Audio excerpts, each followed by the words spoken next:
I stared at the lottery ticket in my trembling hands, the numbers matching perfectly with those flashing across my television screen. $65 million.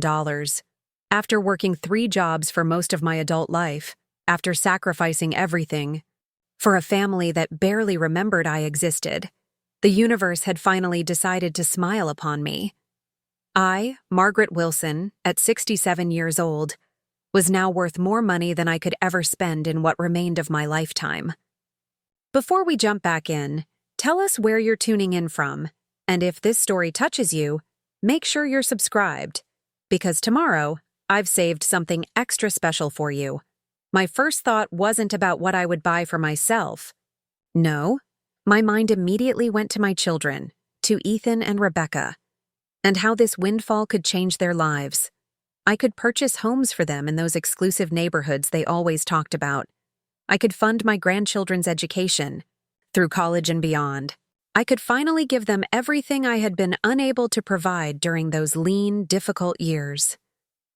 A warm smile spread across my face as I imagined their reactions. Next week was my birthday, and they were supposed to come for dinner. What perfect timing for such a magnificent surprise! The kitchen timer chimed, pulling me from my reverie. I carefully set the lottery ticket inside my jewelry box, the only possession I had inherited from my mother, and returned to the stove. The pot roast had been simmering for hours, filling my modest apartment with rich aromas that transported me back to happier times. Times when my children were small, their faces lighting up at the simplest gestures, a homemade birthday cake, a hand-knitted sweater, a bedtime story read for the 100th time. Those days were long gone. My children were adults now with busy lives. Ethan, 42, worked in finance and lived in a modern townhouse with his wife Patricia and their 2 children. Rebecca, 39, had followed her dream of becoming an architect, recently made partner at a prestigious firm, and was raising her daughter as a single mother after her divorce. I had devoted everything to them. Every spare minute, every ounce of energy, every extra dollar. After my husband Daniel abandoned us when the children were just 5 and 2, I became both mother and father, provider and nurturer. I worked as a nurse during the day, took evening shifts at a diner, and on weekends, cleaned houses for wealthy families in the neighborhood. Sleep became a luxury, self-care an afterthought. The dining table was set with my best china, chipped in places, but still elegant. I had splurged on flowers, a bottle of sparkling cider, and ingredients for Ethan and Rebecca's favorite childhood dishes. The pot roast for Ethan, apple crumble for Rebecca, little touches to remind them of home. My birthday fell on a Saturday this year, which seemed perfect. No work excuses, no school activities for the grandchildren. I had confirmed with both of them weeks ago, then reminded them again last Sunday during our family group chat. Ethan had responded with a thumbs-up emoji. Rebecca had sent back, "Looking forward to it, Mom." By 6 o'clock, everything was ready. I had even dressed up, wearing the emerald green dress I'd bought on clearance last season, but never had an occasion to wear. I applied a touch of lipstick and pinned my silver hair into a neat bun. Looking in the mirror, I barely recognized myself. The constant exhaustion had etched permanent lines around my eyes, but tonight, anticipation brought a youthful glow to my cheeks. 6:30 came and went, then 7. No one arrived. I sent a message to the family group chat. "Dinner's ready whenever you are." No response. By 8 o'clock, I called Ethan. The call went straight to voicemail. I tried Rebecca. Same result. I left cheerful messages for both, mentioning that perhaps they were stuck in traffic and that the food would keep. At 9, I received a text from Ethan. "Sorry, Mom. Parker's got a fever. Can't make it tonight. Rain check?" 10 minutes later, Rebecca messaged, "Deadline crisis at work. Have to pull an all-nighter. We'll call tomorrow. Happy birthday." I stood in the middle of my dining room, surrounded by cooling food and unlit candles, a weight settling in my chest that had nothing to do with age. I had seen Parker's social media posts earlier. He was at a friend's basketball game, looking perfectly healthy. And Rebecca's firm didn't handle emergency projects on weekends. She had told me so herself when complaining about a colleague who tried to contact her on a Saturday.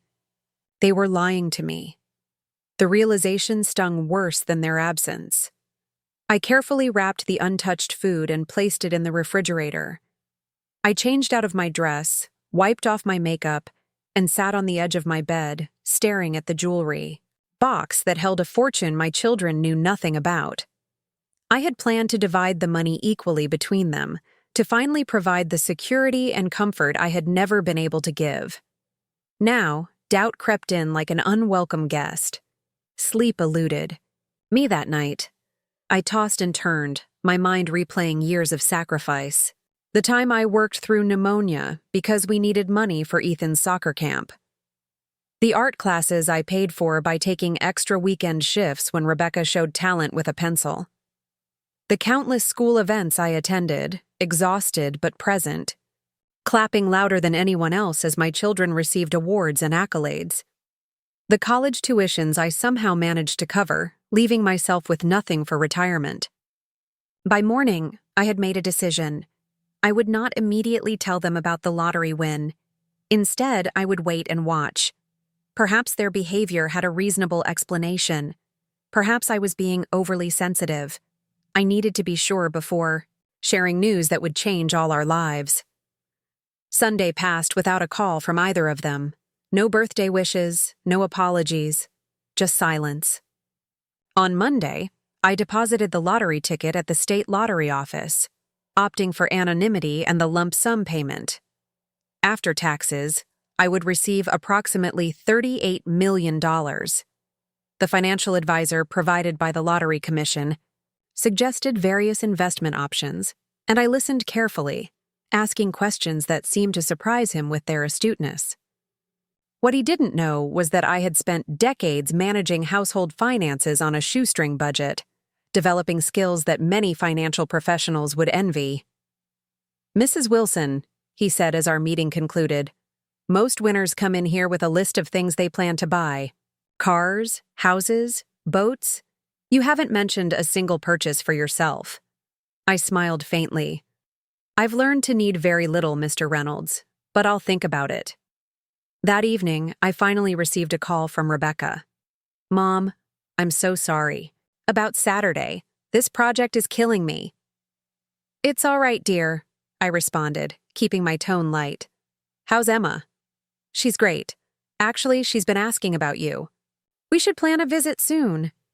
"I'd like that." I paused. "Rebecca, is everything okay? You and Ethan both missing my birthday seems unusual."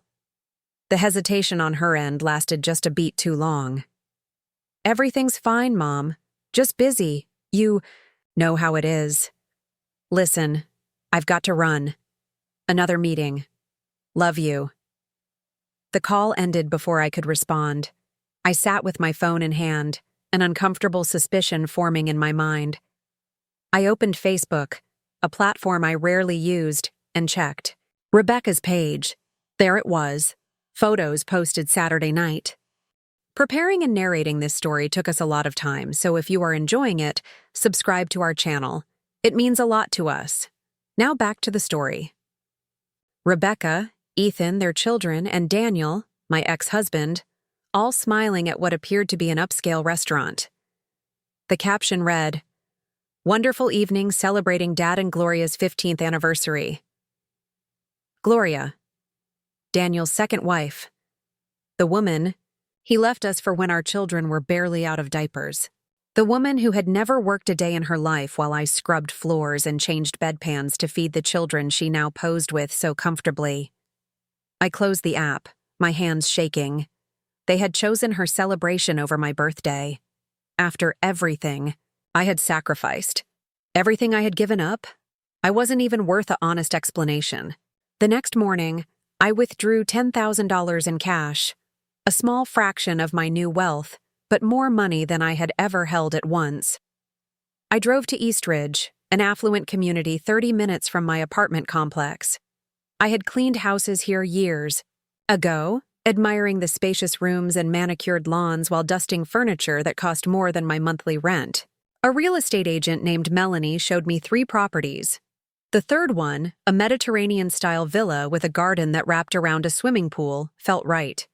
4 bedrooms, a chef's kitchen, a library with built-in bookshelves. Spaces I had only dreamed about while living in our cramped 2-bedroom apartment. "It's lovely," I told Melanie, "but I'd like to see more options." "Of course." Her smile was practiced but genuine.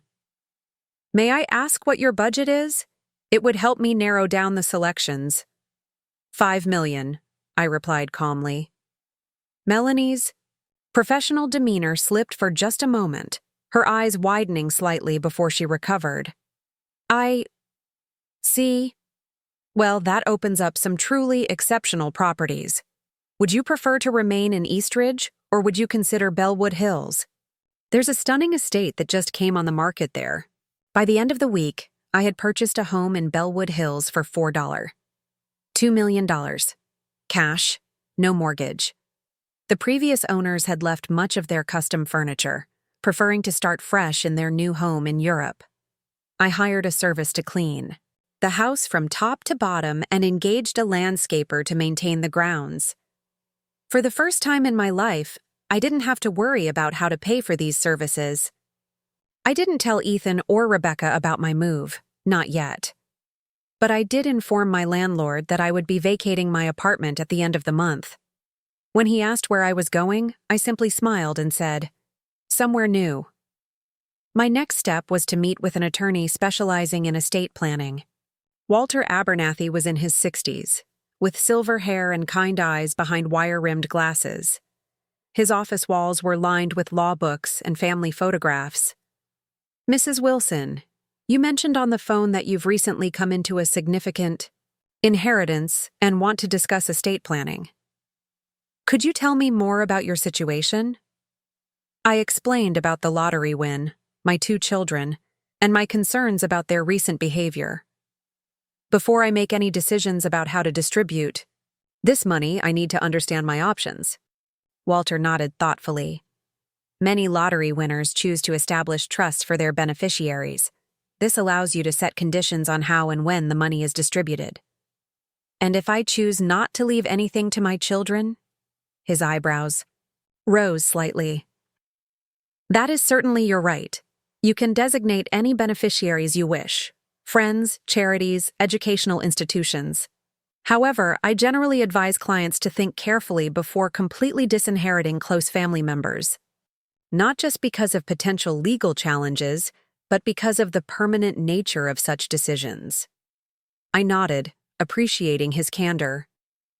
"I'm not making any decisions today, Mr. Abernathy. I just want to understand my options while I observe certain situations more closely." By the end of our meeting, I had decided to establish a revocable trust, naming myself as both grantor and trustee. This arrangement would give me complete control over the assets during my lifetime, and the flexibility to change beneficiaries as I saw fit. Walter would draft the documents for me to review. As I prepared to leave, Walter asked, "Have you told your family about your lottery win?" "No," I replied, "and I'd appreciate your discretion in this matter." "Of course. Attorney-client privilege." He hesitated before adding, "Mrs. Wilson, in my experience, sudden wealth can complicate family dynamics in unexpected ways. Whatever you decide, proceed thoughtfully." I drove home, to my apartment, not yet to my new house, mulling over his words. My phone buzzed with a text from Ethan. "Mom, can you watch the kids this weekend? Patricia and I need a break." No mention of missing my birthday, no apology. Just a request for free childcare, as if that were my only value to them. I texted back, "Sorry, I have plans." For once, it wasn't a lie. That weekend, I moved into my new home. I hired professionals to pack and transport my few cherished possessions. Photo albums, my mother's china set, the quilt my grandmother had made, everything else I donated or discarded. The furniture that had served me for decades, The appliances I had carefully maintained long past their expected lifespans, the clothes that had been mended multiple times. All of it belonged to my old life. As I stood in the soaring entryway of my new home, surrounded by luxury I had never imagined would be mine, a strange sense of disorientation washed over me. Who was Margaret Wilson now? The struggling single mother who worked 3 jobs was gone. The grandmother who babysat on. Demand no longer existed. I was someone new, someone with choices and possibilities stretching out before me like an unexplored country. For the first time in 50 years, I could put myself first. The thought was so foreign, so revolutionary, that it nearly brought me to my knees. That evening, I walked through each room of my new house, trailing my fingers over smooth countertops and plush furniture. In the master bedroom, I opened my closet, larger than my former living room, and found it empty except for the few items I had brought with me. Tomorrow, I decided, I would go shopping. Not at the discount stores I had frequented all my life, but at the boutiques where I had once cleaned floors while the wealthy tried on clothes I could never afford. But tonight, I would sleep in a king-sized bed with Egyptian cotton sheets, in a room that belonged solely to me. No alarm clock would wake me for an early shift. No financial worries would plague my dreams.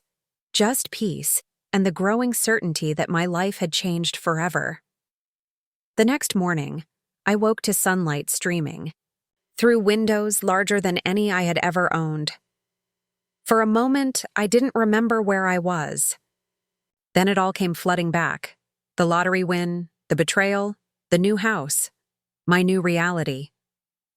I made coffee in a kitchen that belonged in a magazine and carried it out to the terrace overlooking the garden. Birds sang in the Japanese maple trees, and the scent of roses drifted up from the flower beds below. It was tranquility of a kind I had never experienced. My phone rang, breaking the spell. Rebecca's name flashed on the screen.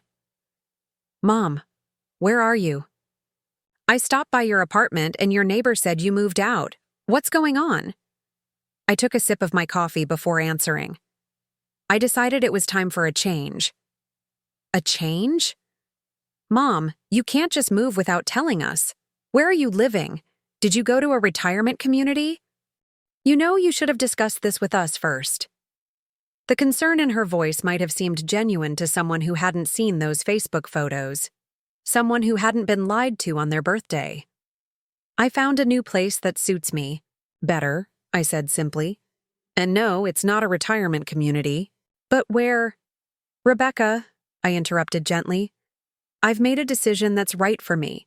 I'm perfectly fine, and when I'm ready, I'll share more details." "When you're ready? Mom, what's that supposed to mean?" Her voice had taken on that slightly patronizing tone she used when she thought I was being difficult or irrational. "It means exactly what I said." I paused, then asked, "How was the anniversary dinner for your father and Gloria?" The silence that followed told me everything. I needed to know. How did you know about that?" "Social media exists, Rebecca. I may be older, but I'm not technologically illiterate." "Mom, I can explain." "No need," I said, surprising myself with how calm I felt. "You're an adult. You can choose how to spend your time, just as I can choose how to spend mine." Are you angry with us?" Was I? The question gave me pause. What I felt wasn't as simple as anger. It was a complex mixture of hurt, disappointment, and, most surprisingly, liberation. "No, Rebecca, I'm not angry. I'm just finally taking care of myself, something I should have done a long time ago." After we hung up, I sat in the morning sunshine, contemplating the conversation. Rebecca would tell Ethan, of course. They would discuss their difficult mother, perhaps even call Daniel to commiserate about my unexpected behavior. The thought no longer bothered me as much as it once would have. I spent the next 2 weeks settling into my new home and my new life. I hired a personal shopper who helped me select a wardrobe befitting my new circumstances. I engaged a financial team to manage my investments. I scheduled a consultation with a renowned interior designer to help personalize the already beautiful spaces of my home. Through it all, I maintained limited contact with my children. They called frequently at first, their messages becoming increasingly frustrated as I declined to provide details about my new living situation. Eventually, the calls tapered off. Then, on a Thursday afternoon, a month after my move, the security system announced visitors at the gate. On the monitor, I saw Ethan's car. I pressed the intercom button. "Yes? Mom?" Ethan's voice crackled through the speaker. "What? Where are you? The GPS brought us here, but this can't be right." I hesitated only briefly before pressing the button to open the gates. It was time. From the front window, I watched as Ethan's car wound up the long driveway. Rebecca's car followed close behind. They parked in front of the house, emerging with expressions of complete bewilderment. The children, my grandchildren, spilled out after them, eyes wide as they took in the fountain and manicured grounds. I opened the door before they could ring the bell. "Hello," I said simply. "Welcome to my home." Their faces, if I live to be 100, I will never forget their expressions in that moment. Shock, disbelief, and, most tellingly, calculation. I could almost see the questions forming in their minds. How? When? And most importantly, what does this mean for us? "Mom," Ethan finally managed. "What? How is this possible?" "Please, come in," I said, stepping aside. "We have a lot to talk about." They followed me into the grand living room, the children immediately running to the windows overlooking the pool. Patricia and Rebecca remained frozen, taking in the soaring ceilings, the artwork, the obvious luxury. "Would anyone like something to drink?" I asked, moving toward the kitchen. "Mom," Rebecca said, finding her voice, "you need to explain this. Now." I turned to face them, my children who had grown into strangers, and nodded. "Yes, I suppose I do." I gestured for them to sit, but they remained standing, tension visible in their postures. I took a seat in a comfortable armchair, smoothing my linen pants, another new purchase. 2 months ago, I won the lottery, I said without preamble. $65 million. After taxes, $38 million. The silence that followed was absolute. Even the children had stopped their excited chatter, sensing the shift in the room's atmosphere. That's impossible," Ethan finally stammered. "You would have told us." "Would I?" I asked quietly. "The way you told me about your father's anniversary dinner?" The flash of guilt across their faces was unmistakable. "That was different," Rebecca protested weakly. "Yes," I agreed. "It was. Because despite everything, I was planning to share this fortune with both of you. In fact, I had the papers drawn up to give you each a house and $1 million in cash. I was going to surprise you on my birthday." Understanding dawned in. Their eyes followed quickly by dismay.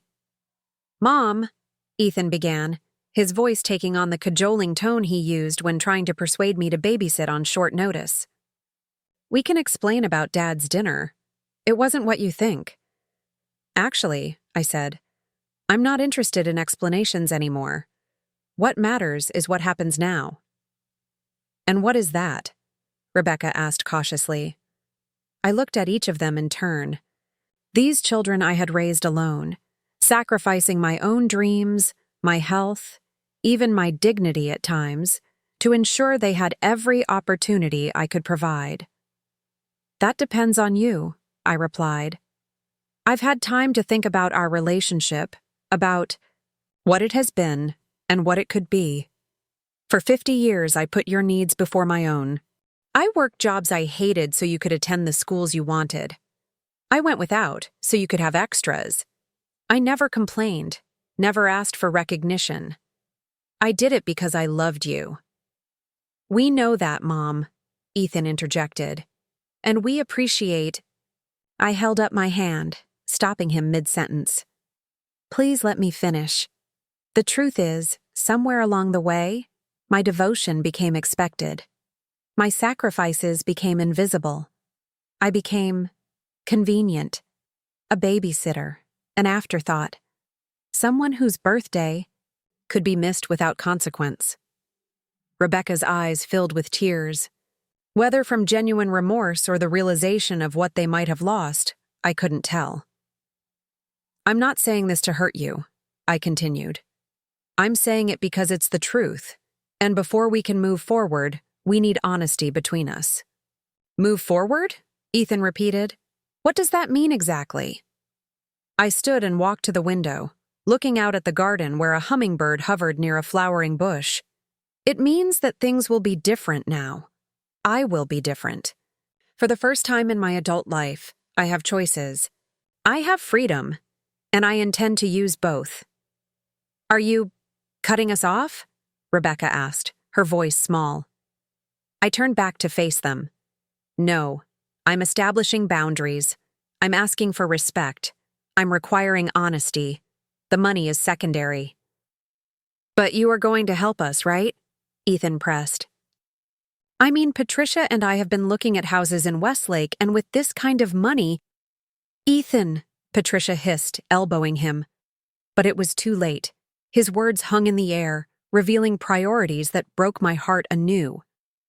I haven't decided yet what I'll do with the money, I said truthfully.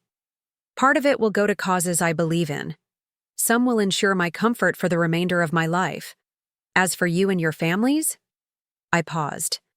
That will depend on what kind of relationship we build from this point forward. What does that mean? Rebecca demanded, a hint of her father's entitlement creeping into her tone. We're your children. Of course you'll provide for us. Being my children guarantees my love, I corrected gently. It doesn't guarantee access to my wealth. That has to be earned through mutual respect and care. Patricia, who had remained silent until now, stepped forward. Margaret, she began, using my first name as she always did. I think what everyone is trying to say is that we're just shocked. This is a lot to process. Of course, we respect you. I smiled at my daughter-in-law. Always the diplomat. Then show me. Not today, not in reaction to this news, but consistently. Show me that I matter to you beyond what I can give or do for you. This isn't fair, Ethan muttered. One mistake and suddenly we're on probation? One mistake, I echoed. Ethan, when was the last time you called me just to check in? When did you last invite me to dinner without needing a babysitter afterward? When have either of you asked about my dreams, my needs, my life? They had no answer. I don't want your guilt or your sudden attention because of this money, I continued. I want authentic relationships with my children and grandchildren. I want to be more than an obligation or a convenience. Little Emma, Rebecca's 8-year-old daughter, approached me then, her expression serious. Grandma, does this mean you're rich now? Despite the tension, I laughed. Yes, Emma. I suppose it does.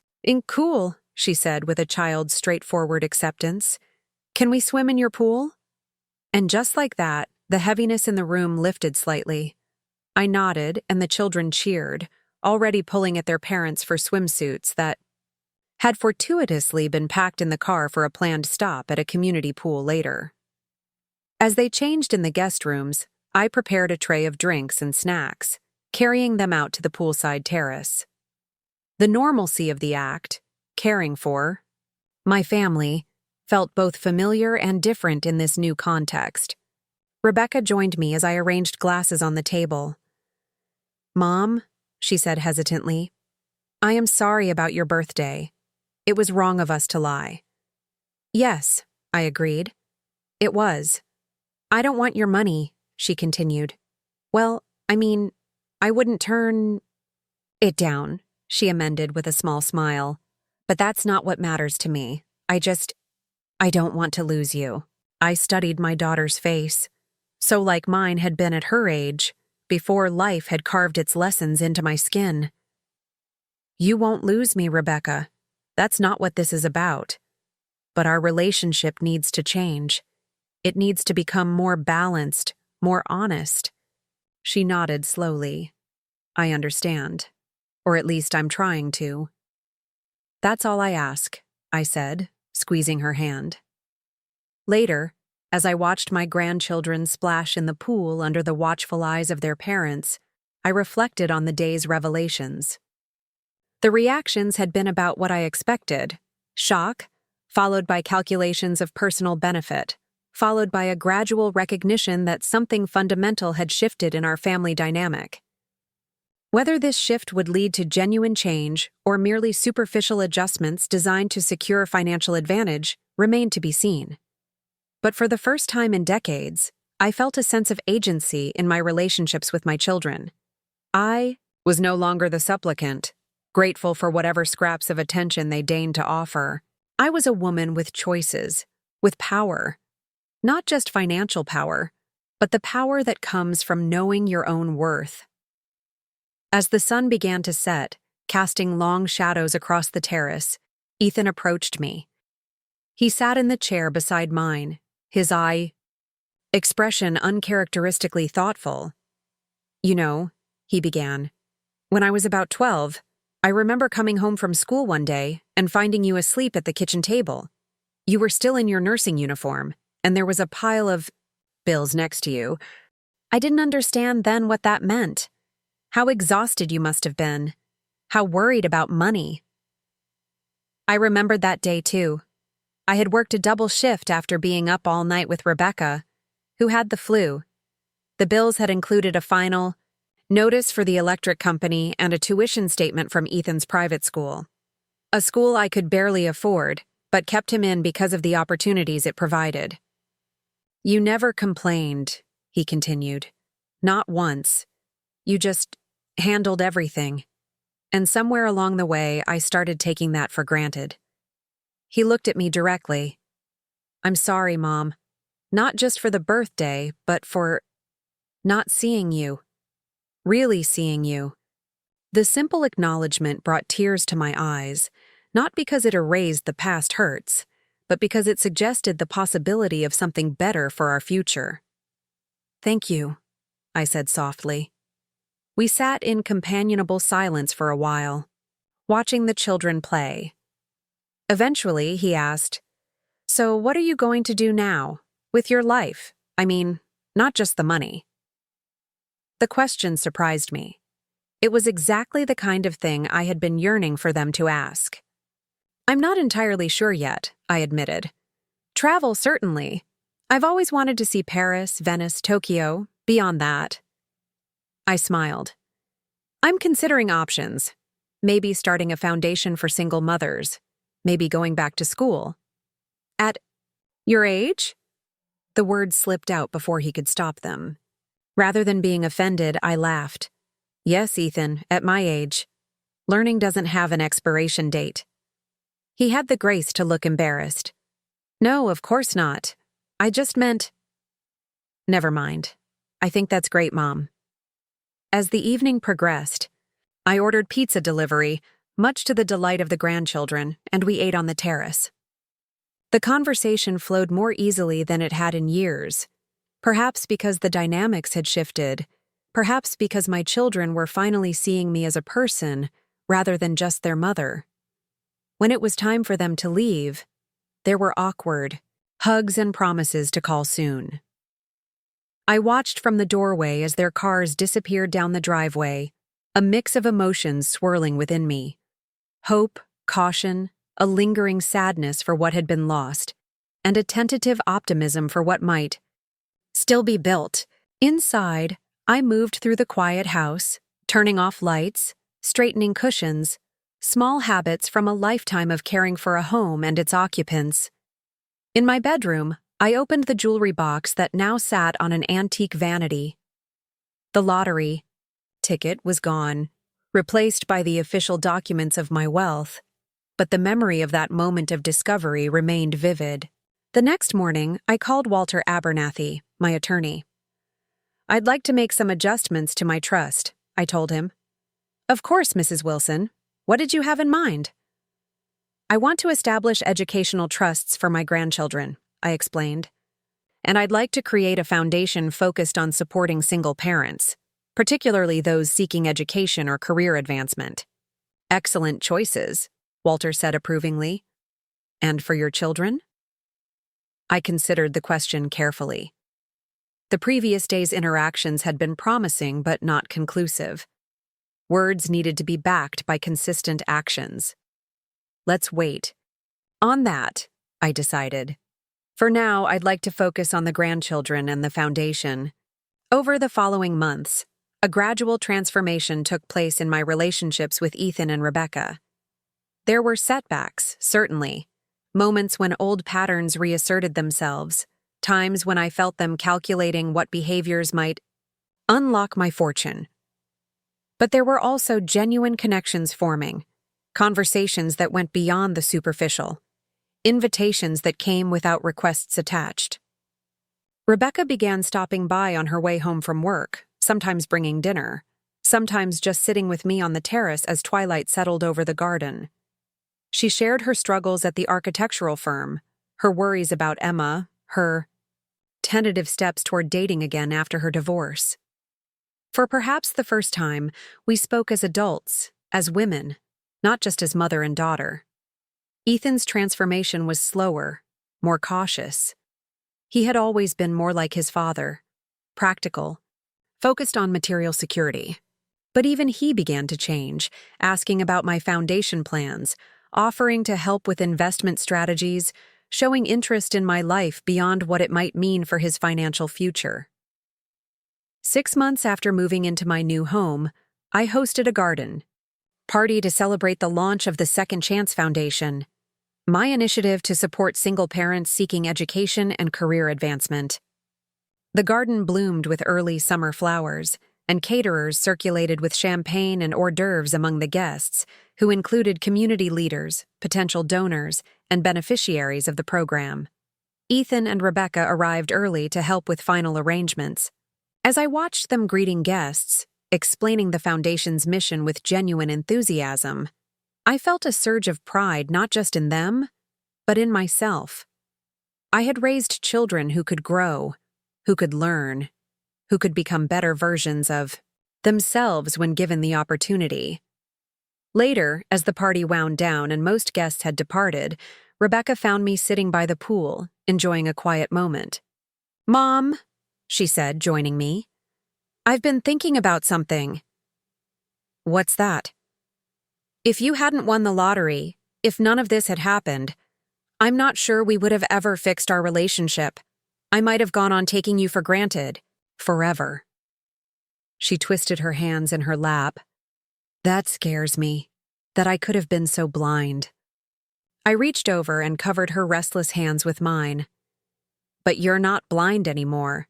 That's what matters." "No thanks to me," she said ruefully. "It took you becoming a millionaire for me to see what was right in front of me all along."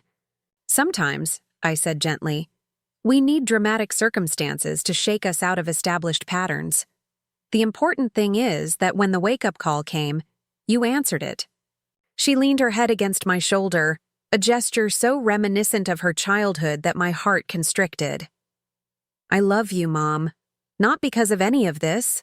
She waved her hand to encompass the beautiful surroundings. "But because you're you. Because you've always been there, even when I didn't appreciate it." "I love you too," I replied, meaning it completely. The hurt hadn't disappeared entirely. Deep wounds take time to heal. But it had been largely replaced by a newfound appreciation for the relationship we were building now. The following week, I finalized my estate plans with Walter Abernathy. The educational trusts for my grandchildren were already established. The foundation was fully funded. And now, at last, I felt ready to make decisions about my children's inheritance. "I'd like to divide the remaining assets equally between Ethan and Rebecca," I told Walter. "But with certain conditions." Walter nodded, unsurprised. "What kind of conditions did you have in mind?" First, the money will be held in trust until they reach certain milestones, not just age-related, but personal growth milestones. I want them to demonstrate consistent care and respect for others, not just for me. Second, a portion of their inheritance must be dedicated to charitable causes of their choice. And third, they must commit to continuing the work of the foundation, at least in an advisory capacity. Walter made notes as I spoke, nodding his approval. These are thoughtful conditions, Mrs. Wilson. They reflect your values while encouraging growth. And one more thing, I added. I want a clause stating that if either of them contests these conditions or attempts to break the trust, their share will be forfeited entirely to the foundation. Understood. I'll draw up the documents for your review by next week. As I drove home from the attorney's office, I reflected on the journey of the past year. The lottery win had been the catalyst, but the real transformation had been internal. I had reclaimed my sense of self-worth, established boundaries that should have existed decades ago, and created a new chapter of life filled with purpose and joy. That evening, as I sat in my garden watching the sunset paint the sky in shades of golden pink, my phone rang. It was Daniel, my ex-husband. In the months since my lottery win had become public knowledge, impossible to keep secret indefinitely in a community like ours, he had called several times. I had declined each call, not out of bitterness, but because he simply no longer had a place in my life. This time, something prompted me to answer. Margaret, he began, his voice older but still recognizable. Thank you for picking up. Hello, Daniel, I replied neutrally. What can I do for you? He chuckled, a sound devoid of humor. Direct as always. I wanted to congratulate you on your good fortune. The children told me about the foundation. It's a wonderful thing you're doing. Thank you, I said, waiting for what I suspected was the real reason for his call. After an awkward pause, he continued. Margaret, I know this may seem strange. After all these years, but I've been thinking a lot about the past, about us, about how things ended. Have you? My tone remained even, giving nothing away. Yes. And I realize now that I made mistakes. Serious ones. He cleared his throat. Gloria and I are no longer together. The divorce was finalized last month. Ah, there it was. The real purpose of the call. Daniel, suddenly single, again reaching out to the ex-wife who had unexpectedly become wealthy. The predictability of it was almost comical. I'm sorry to hear that, I said, though I wasn't. Not really. Gloria leaving him held a certain poetic justice, but I took no joy in anyone's pain anymore. That kind of bitterness had been left behind with my old life. I thought perhaps we could have dinner sometime, he suggested, his tone taking on that persuasive quality he had always employed when wanting something. For old time's sake, to catch up. 20 years ago, even 10 years ago, such an invitation might have stirred something in me, hope, perhaps, or vindication. Now it evoked nothing but mild amusement and the certainty of how far I had come. No, Daniel, I said gently. I don't think that would be a good idea. But our children connect us and always will. For their sake, I wish you well. But there's nothing more to discuss between us. The silence that followed spoke volumes. Daniel had never handled rejection well. Is this because of the money? He finally asked, an edge creeping into his voice. You think you're too good for me now? I smiled, though he couldn't see it. No, Daniel. It's because I'm finally good enough for myself. After ending the call, I sat for a long time in the gathering darkness, a profound sense of peace settling over me. For most of my life, I had defined myself in relation to others, as a wife, a mother, a provider. Now, at last, I was simply Margaret Wilson, A woman with a past, yes, but more importantly, a woman with a future of her own choosing. The next morning, I received a text from Rebecca. "Her dad called you. You okay?" "Better than okay," I replied truthfully. 3 days later, Ethan stopped by unexpectedly, finding me in the garden pruning roses, a new hobby I had discovered I enjoyed. "Hey, Mom," he called, crossing the lawn to join me. "Got a minute?" I set down my gardening shears. "Of course. Is everything all right?" "Yeah, fine." He shifted his weight awkwardly. "Dad came by last night. He was not in a great place." "I'm sorry to hear that," I said, meaning it. Despite everything, Daniel was still their father. "He said some things about you, about the money." Ethan's discomfort was visible. "Suggested that maybe you weren't handling it well, that we should consider some kind of intervention." I raised an eyebrow. "An intervention?" His word. "Not mine," Ethan clarified quickly. "Look, I told him he was way off base, that you're doing amazing things with the money, better than any of us would have." He hesitated. "I just wanted you to know what he's saying, and that I defended you."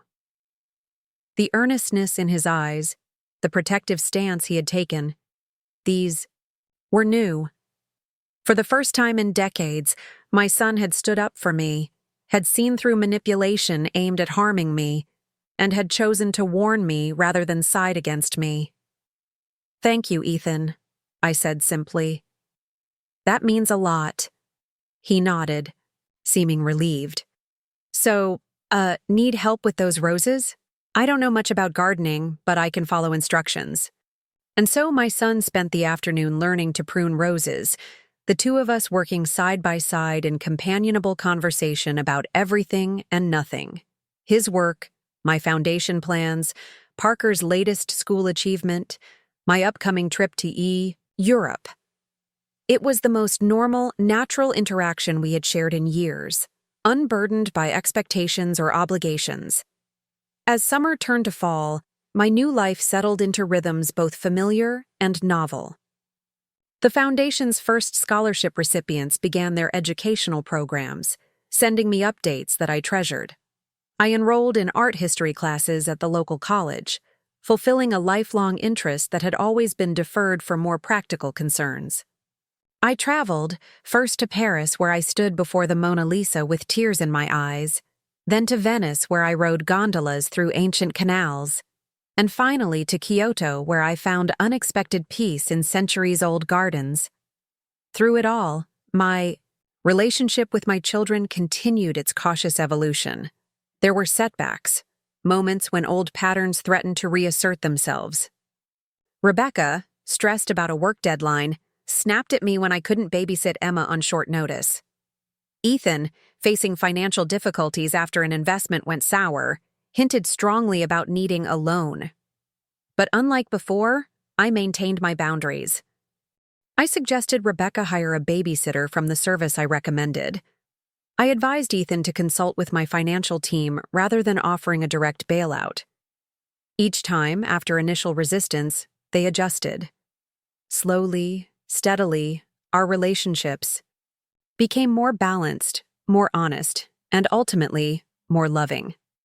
By the time Christmas approached, I had been a multimillionaire for nearly a year. The novelty had worn off, replaced by a comfortable confidence in my new reality.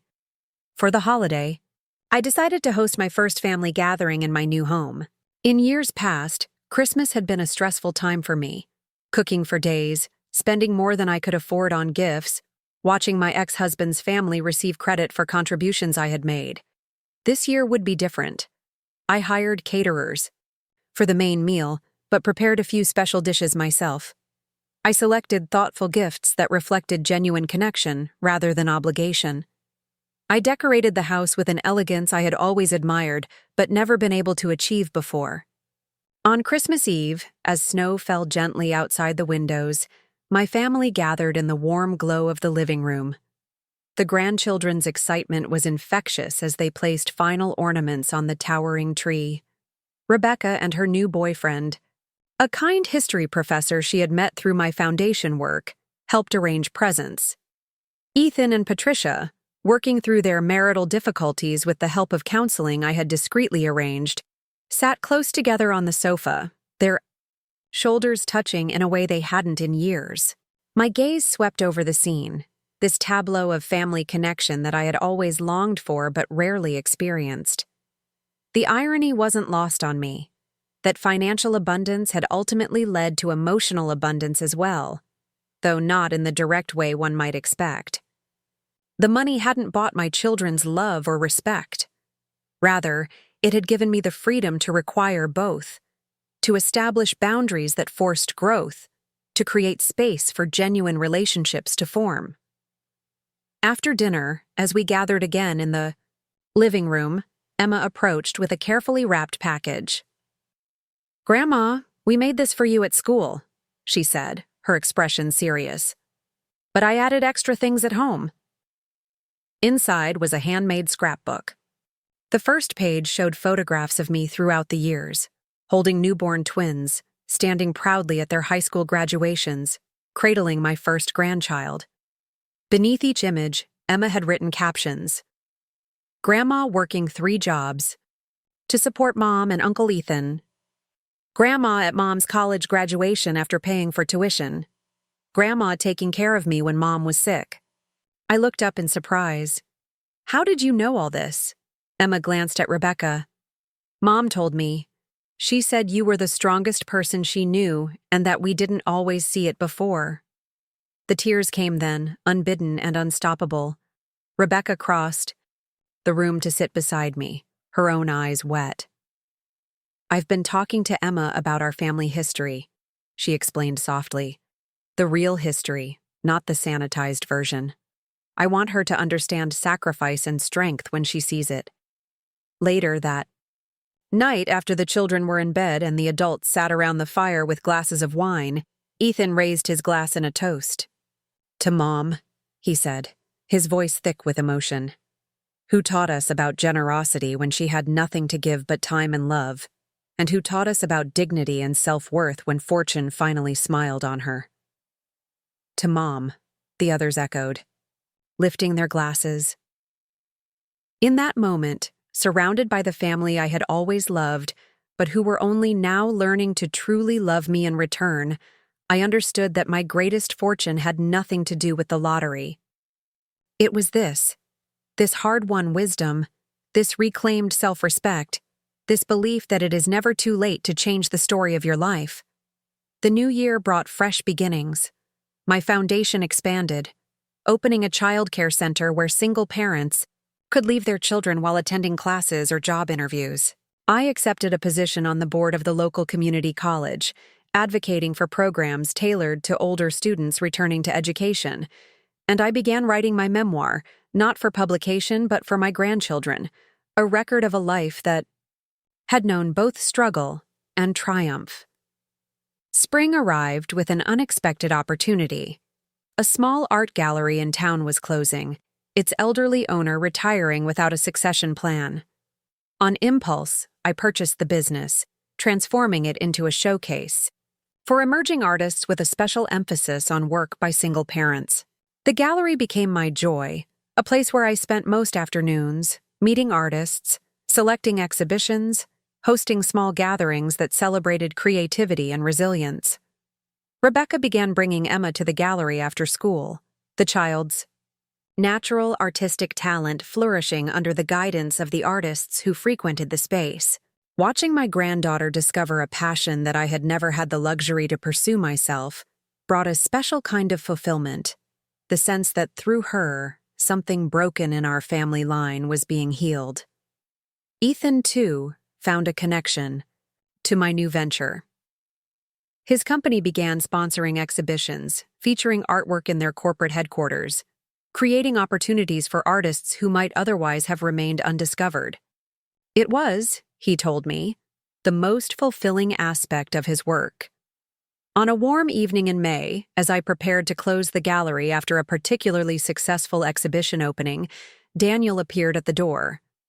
I hadn't seen him in person since before, My lottery win, nearly 2 years now. He looked older, diminished somehow, but the charm that had once captivated me still lingered in his smile. "The place looks amazing, Margaret," he said, gesturing to the vibrant artwork that filled the walls. "Ethan told me about it. I hope you don't mind me stopping by." "Not at all," I replied, surprised to find I meant it. "Would you like a tour?" We walked through the gallery, Daniel asking questions about the artists, the selection process, my vision for the space. For once, his interest seemed genuine rather than calculated. "You've done well for yourself," he said finally, as we stood before a particularly striking painting by a young single mother whose work was beginning to attract national attention. And not just with the money. This, what you've created here, the foundation, all of it, it's remarkable. "Thank you," I said simply. He turned to face me directly. "I owe you an apology, Margaret. Many apologies, actually, but let's start with the most recent. That phone call last year, suggesting dinner, implying— well, you know what I was implying. It was inappropriate and self-serving." I nodded, waiting. "The truth is," he continued, "when I heard about your lottery win, it stirred up a lot of complicated feelings. Regret, envy, and yes, a mercenary kind of calculation that I'm not proud of." He sighed. "But seeing all this, seeing what you've done with your good fortune, it's made me realize something. You deserved this. Not just the money, but the recognition, the chance to finally live on your own terms."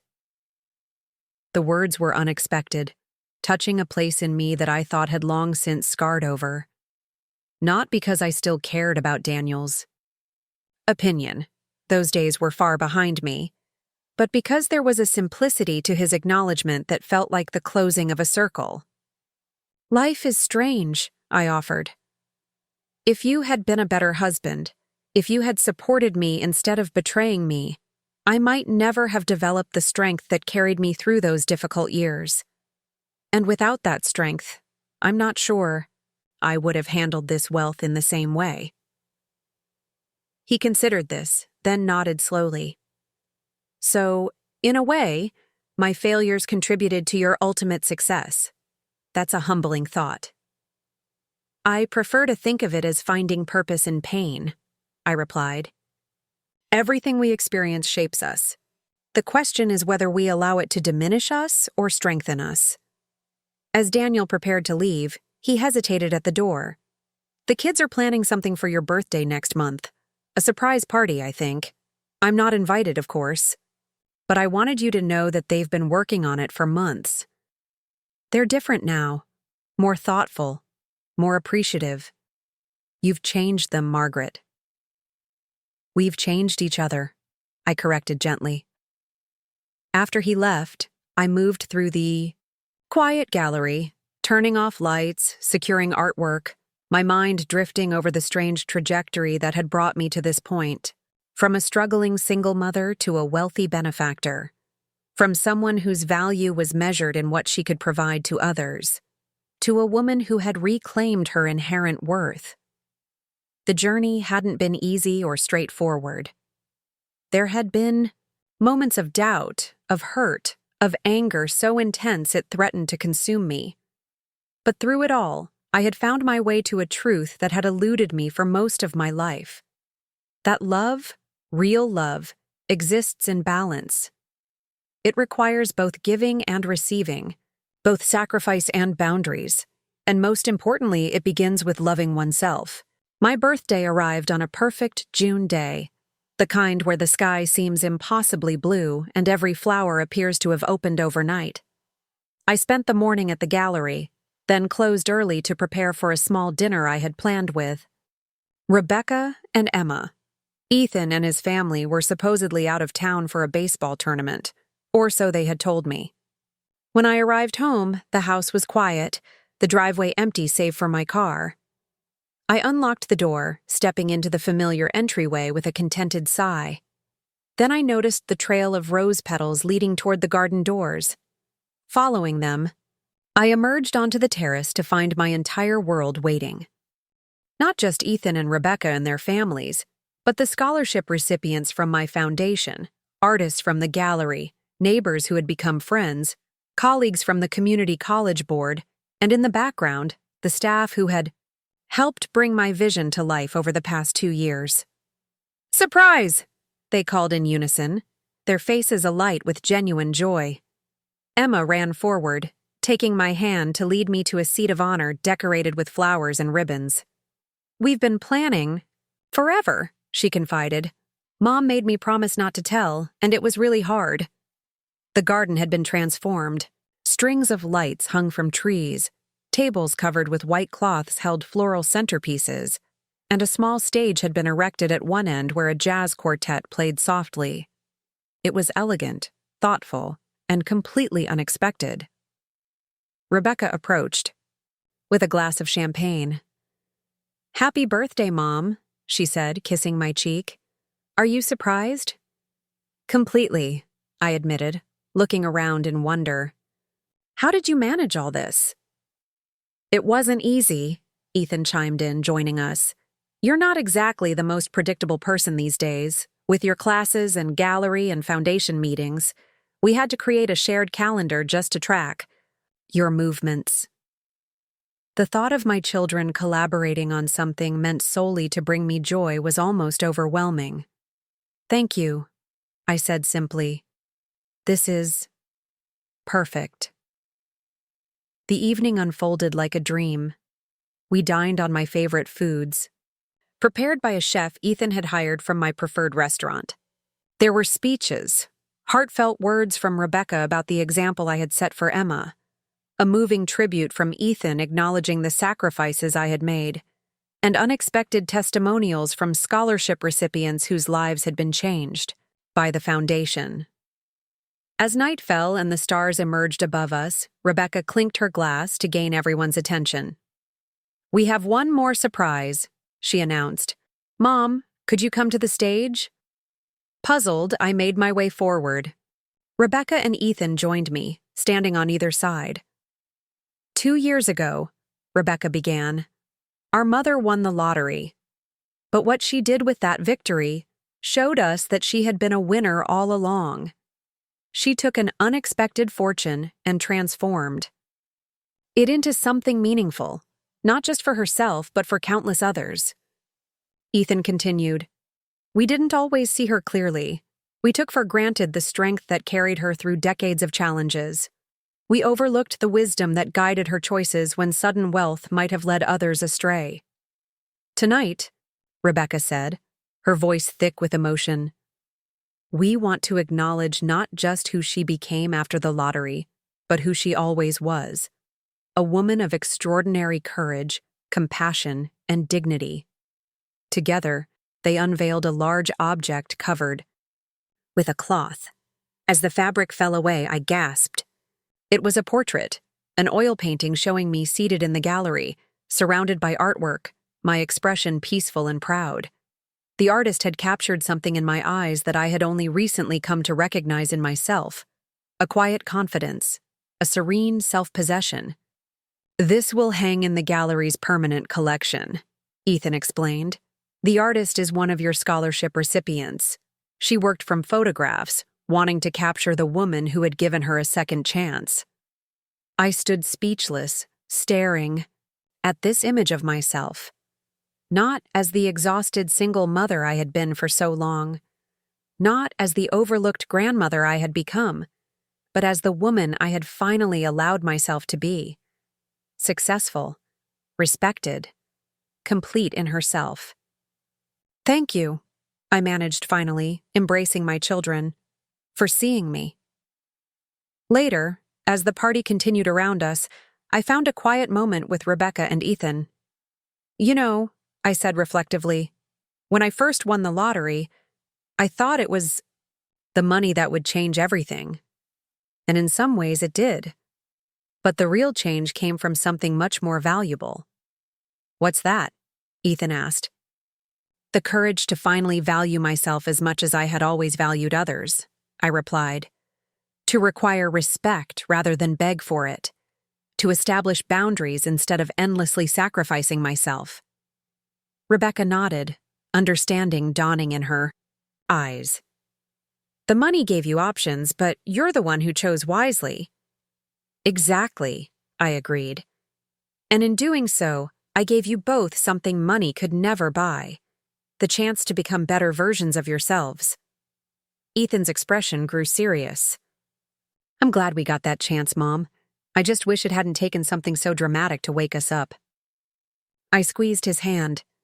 The catalyst doesn't matter. What matters is that when the opportunity for change presented itself, you embraced it. Not everyone would have. As the evening wound to a close, guests departing with warm hugs and promises to meet soon, I found myself alone on the terrace. The lights still twinkled in the trees, and the distant sound of my family clearing up drifted through the open doors. I looked up at the stars, bright and clear in the summer sky, and felt a profound sense of gratitude wash over me. Not for the lottery win that had transformed my circumstances, though I appreciated that stroke of fortune. No. My deepest gratitude was for the insight that had followed. The recognition that worth isn't determined by wealth or status, or even by how much others value you.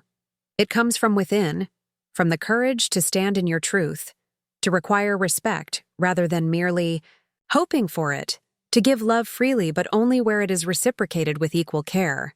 50 years of putting my family first had taught me patience, sacrifice, and resilience.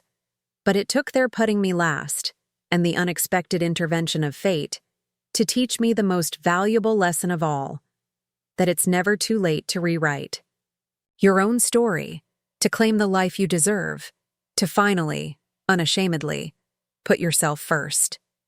And in doing so, to create a legacy far more precious than money could ever buy. 1 year after my birthday celebration, I found myself standing on the balcony of my villa in Tuscany. The rolling hills stretched before me, vineyards cascading down gentle slopes, their perfectly aligned rows creating patterns that pleased the eye and soothed the soul. The morning sun cast a golden glow over everything, turning the landscape into a living masterpiece. I had purchased this property 6 months ago, a spontaneous decision during what was supposed to be a 2-week vacation. The moment I stepped onto the grounds of this 18th century estate, something resonated deep within me. Perhaps it was the timeless beauty, the sense of history, or simply the peaceful solitude. Whatever the reason, I knew immediately that this would become my second home. The villa wasn't enormous by wealthy standards. 4 bedrooms, a spacious kitchen that opened onto a dining terrace, a living room with vaulted ceilings, and a small library with floor-to-ceiling bookshelves. What made it extraordinary was its location, perched on a hillside with views that changed hourly as the light shifted across the valley. Maria, the local woman who managed the property when I was away and helped around the house when I was in residence, appeared in the doorway with a tray holding espresso and freshly baked cornetti. "Buongiorno, Signora Margaret," she said, placing the tray on the table. "It is another beautiful day." "Buongiorno, Maria," I replied, my Italian still hesitant but improving. "Grazie." She smiled, pleased at my efforts to learn her language. "Your daughter arrives today, yes? And the little one?" "Yes. Rebecca and Emma will be here this afternoon." I couldn't keep the excitement from my voice. "They're staying for 2 weeks." "Bene, bene. I have prepared the blue bedroom as you asked, and I will make lasagna for dinner. Children always love lasagna." After Maria left, I sat enjoying my breakfast, contemplating the changes the past year had brought. My relationship with Rebecca had deepened in ways I hadn't thought possible. What began as tentative reconciliation had blossomed into genuine friendship.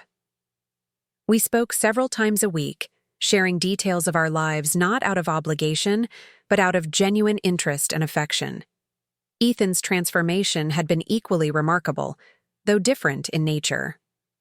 Always more reserved than his sister, he had found ways to show his caring through actions rather than words. When I mentioned my interest in the Tuscan property, he had researched Italian real estate laws, connected me with a reputable attorney, and even accompanied me on the final visit before purchase to ensure everything was in order. The foundation continued to thrive, expanding to include mentorship programs that paired established professionals with single parents seeking to enter their fields. The art gallery had gained a reputation for discovering exceptional emerging talent, with several of our featured artists now represented in prestigious collections worldwide. My phone chimed with a message from Rebecca. "Just landed in Florence. Grabbing our bags, then we'll be on our way. Emma can't stop talking about the pool and the secret garden you told her about." I smiled, remembering Emma's fascination with the small, walled garden at the back of the property. Overgrown when I purchased the villa, I had restored it according to old photographs found in the local historical society. Now it featured a central fountain surrounded by lavender, rosemary, and old-fashioned roses, with a wrought iron table, and chairs perfect for afternoon reading or evening wine. The hours until their arrival passed quickly as I prepared the house, arranging fresh flowers in their bedroom, selecting books I thought Emma might enjoy, and checking that the kitchen was stocked with their favorite snacks. By the time I heard tires on the gravel driveway, everything was ready. Emma burst from the car first, her 11-year-old energy undiminished by the long journey. "Grandma!" she called, running toward me with arms outstretched. "Is this really your house? It looks like a castle." I laughed, enveloping her in a hug. "Not quite a castle, but it is rather special, isn't it?" Rebecca followed more slowly, taking in the view with appreciative eyes. "Mom, when you said you'd bought a place in Tuscany, I pictured something charming but simple. This is incredible." "Wait until you see inside," I replied, linking arms with her. "And the view from the back terrace will take your breath away." The next 2 weeks unfolded like a dream. Mornings spent exploring nearby hill towns with their ancient churches and winding cobblestone streets. Afternoons by the pool, where Emma perfected her diving skills and Rebecca rediscovered the pleasure of reading uninterrupted for hours. Evenings on the terrace, dining on local specialties prepared by Maria, sipping Chianti from a nearby vineyard, watching the sunset paint the sky in impossible colors. One evening, after Emma had gone to bed, Rebecca and I lingered over our wine, the air still warm, even as night settled over the valley. "I've been thinking a lot about work lately," she said, tracing the rim of her glass with one finger. "Oh?" I kept my tone neutral, though I had noticed a certain restlessness in her over the past few days. "The firm is offering me a partnership," she continued. "Full equity, something I've worked toward for years." "That's wonderful, Rebecca. Congratulations." I studied her face in the candlelight. "Yet you don't seem entirely thrilled." She sighed, leaning back in her chair. "I should be, shouldn't I? It's everything I've been working for. The prestige, the salary increase, the corner office." She took a sip of wine. "But ever since we arrived here, I've been asking myself if that's really what I want anymore." "What do you mean?" "This place," she gestured to the landscape around us, now visible only as darker shadows against the night sky. "The pace of life here. The focus on beauty, on connection, on being present. It's made me realize how disconnected I've become from what really matters." I nodded, understanding perfectly. The corporate world has a way of consuming you without your noticing. "Exactly." She leaned forward, suddenly animated. "Mom, do you remember those sustainable housing projects I was passionate about in grad school? The ones focused on creating beautiful, affordable communities that worked with the environment rather than against it?" "Of course. You had such wonderful ideas." "I've been sketching again while we've been here. Designs inspired by the way these old buildings work with the landscape, the climate." Her eyes shone in the candlelight. "What if I didn't take the partnership? What if I started my own firm focused exclusively on sustainable projects? It was a bold proposition, especially for someone who had always valued security. You'd be starting over in many ways, I observed. Are you prepared for that? That's just it, she said quietly. Until recently, I wouldn't have been. The fear of failure, of financial insecurity, it would have paralyzed me.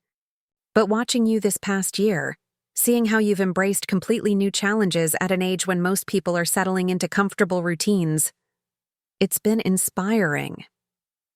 Her words touched me deeply.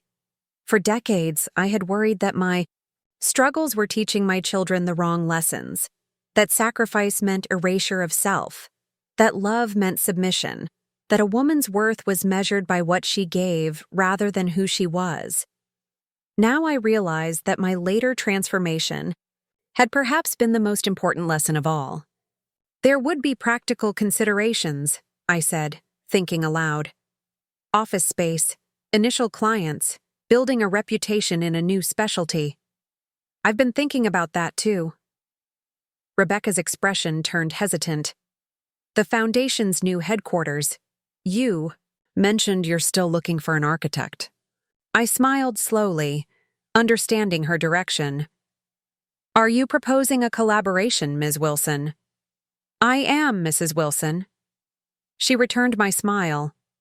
A building that embodies the foundation's values, sustainable, beautiful, accessible. It could serve as my debut project, establishing my new direction while supporting work I genuinely believe in. I think the board would be very interested in such a proposal, I replied formally, before breaking into a grin. And I know the founder would be thrilled. We talked late into the night, possibilities unfurling like the roads winding through the Tuscan hills, full of unexpected turns but leading to breathtaking vistas. By the time we finally went to bed, Rebecca had the outline of a business plan, and I had a renewed appreciation for the way fortune, both financial and spiritual, continued to create ripples of transformation in our lives. The following morning, I woke early and slipped out for a walk through the olive grove that bordered the property. The air was cool, the light soft and diffuse, creating a dreamlike quality that invited contemplation. As I moved between the ancient trees, their gnarled trunks testament to centuries of endurance, I thought about Rebecca's evolving dreams and the courage it took to change direction mid-career. My phone vibrated in my pocket, a message from Ethan. Good news! Parker made the National Science Finals. Competition is in Boston next month. Any chance you might be back from Italy in time to attend?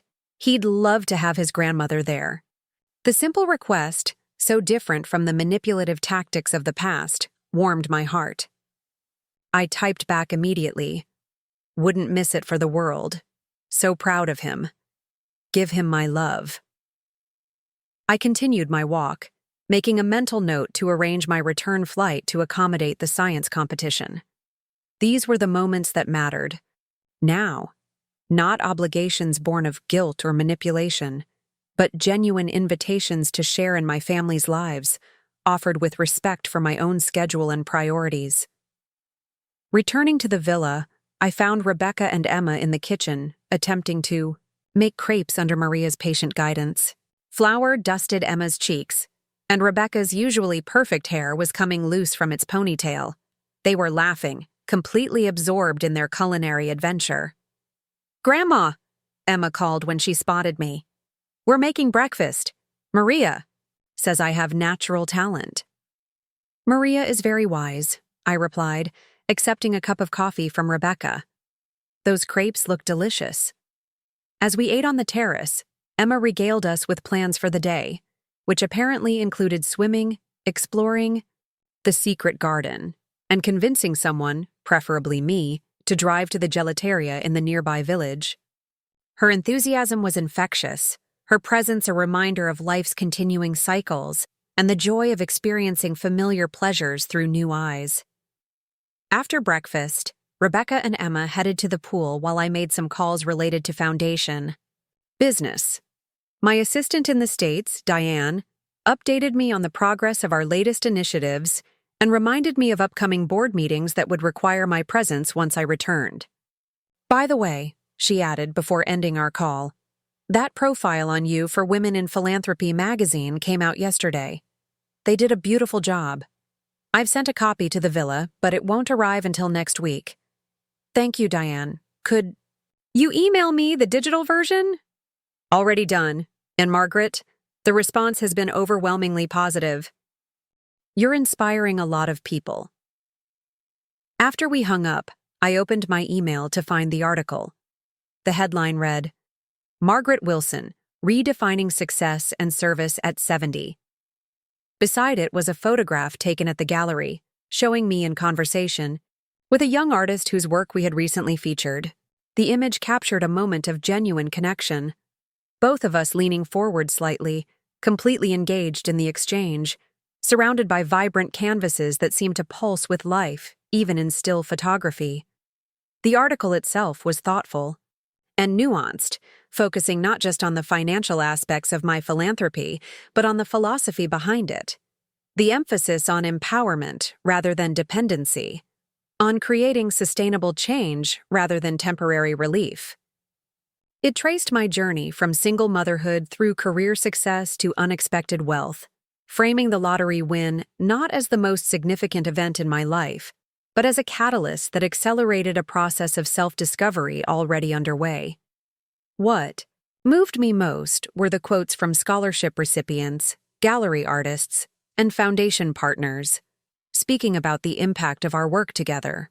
Their words reflected exactly what I had hoped to achieve. Not gratitude directed toward me personally, but pride in their own accomplishments made possible through expanded opportunities. I was still reflecting on the article when Rebecca appeared, in the doorway wrapped in a towel, her skin glowing from the morning sun. Emma's determined to perfect her cannonball technique, she explained with a smile. I needed a little break from the splashing. She gestured to my laptop. Work? Not exactly. A magazine article about the foundation was just published. I was reading it. Oh? May I see? I turned the screen toward her, watching as she scanned the text, her expression growing increasingly thoughtful. When she finished, she looked up with eyes that were suspiciously bright. Mom, this is remarkable. Not just what you've accomplished, but how you're being recognized for it.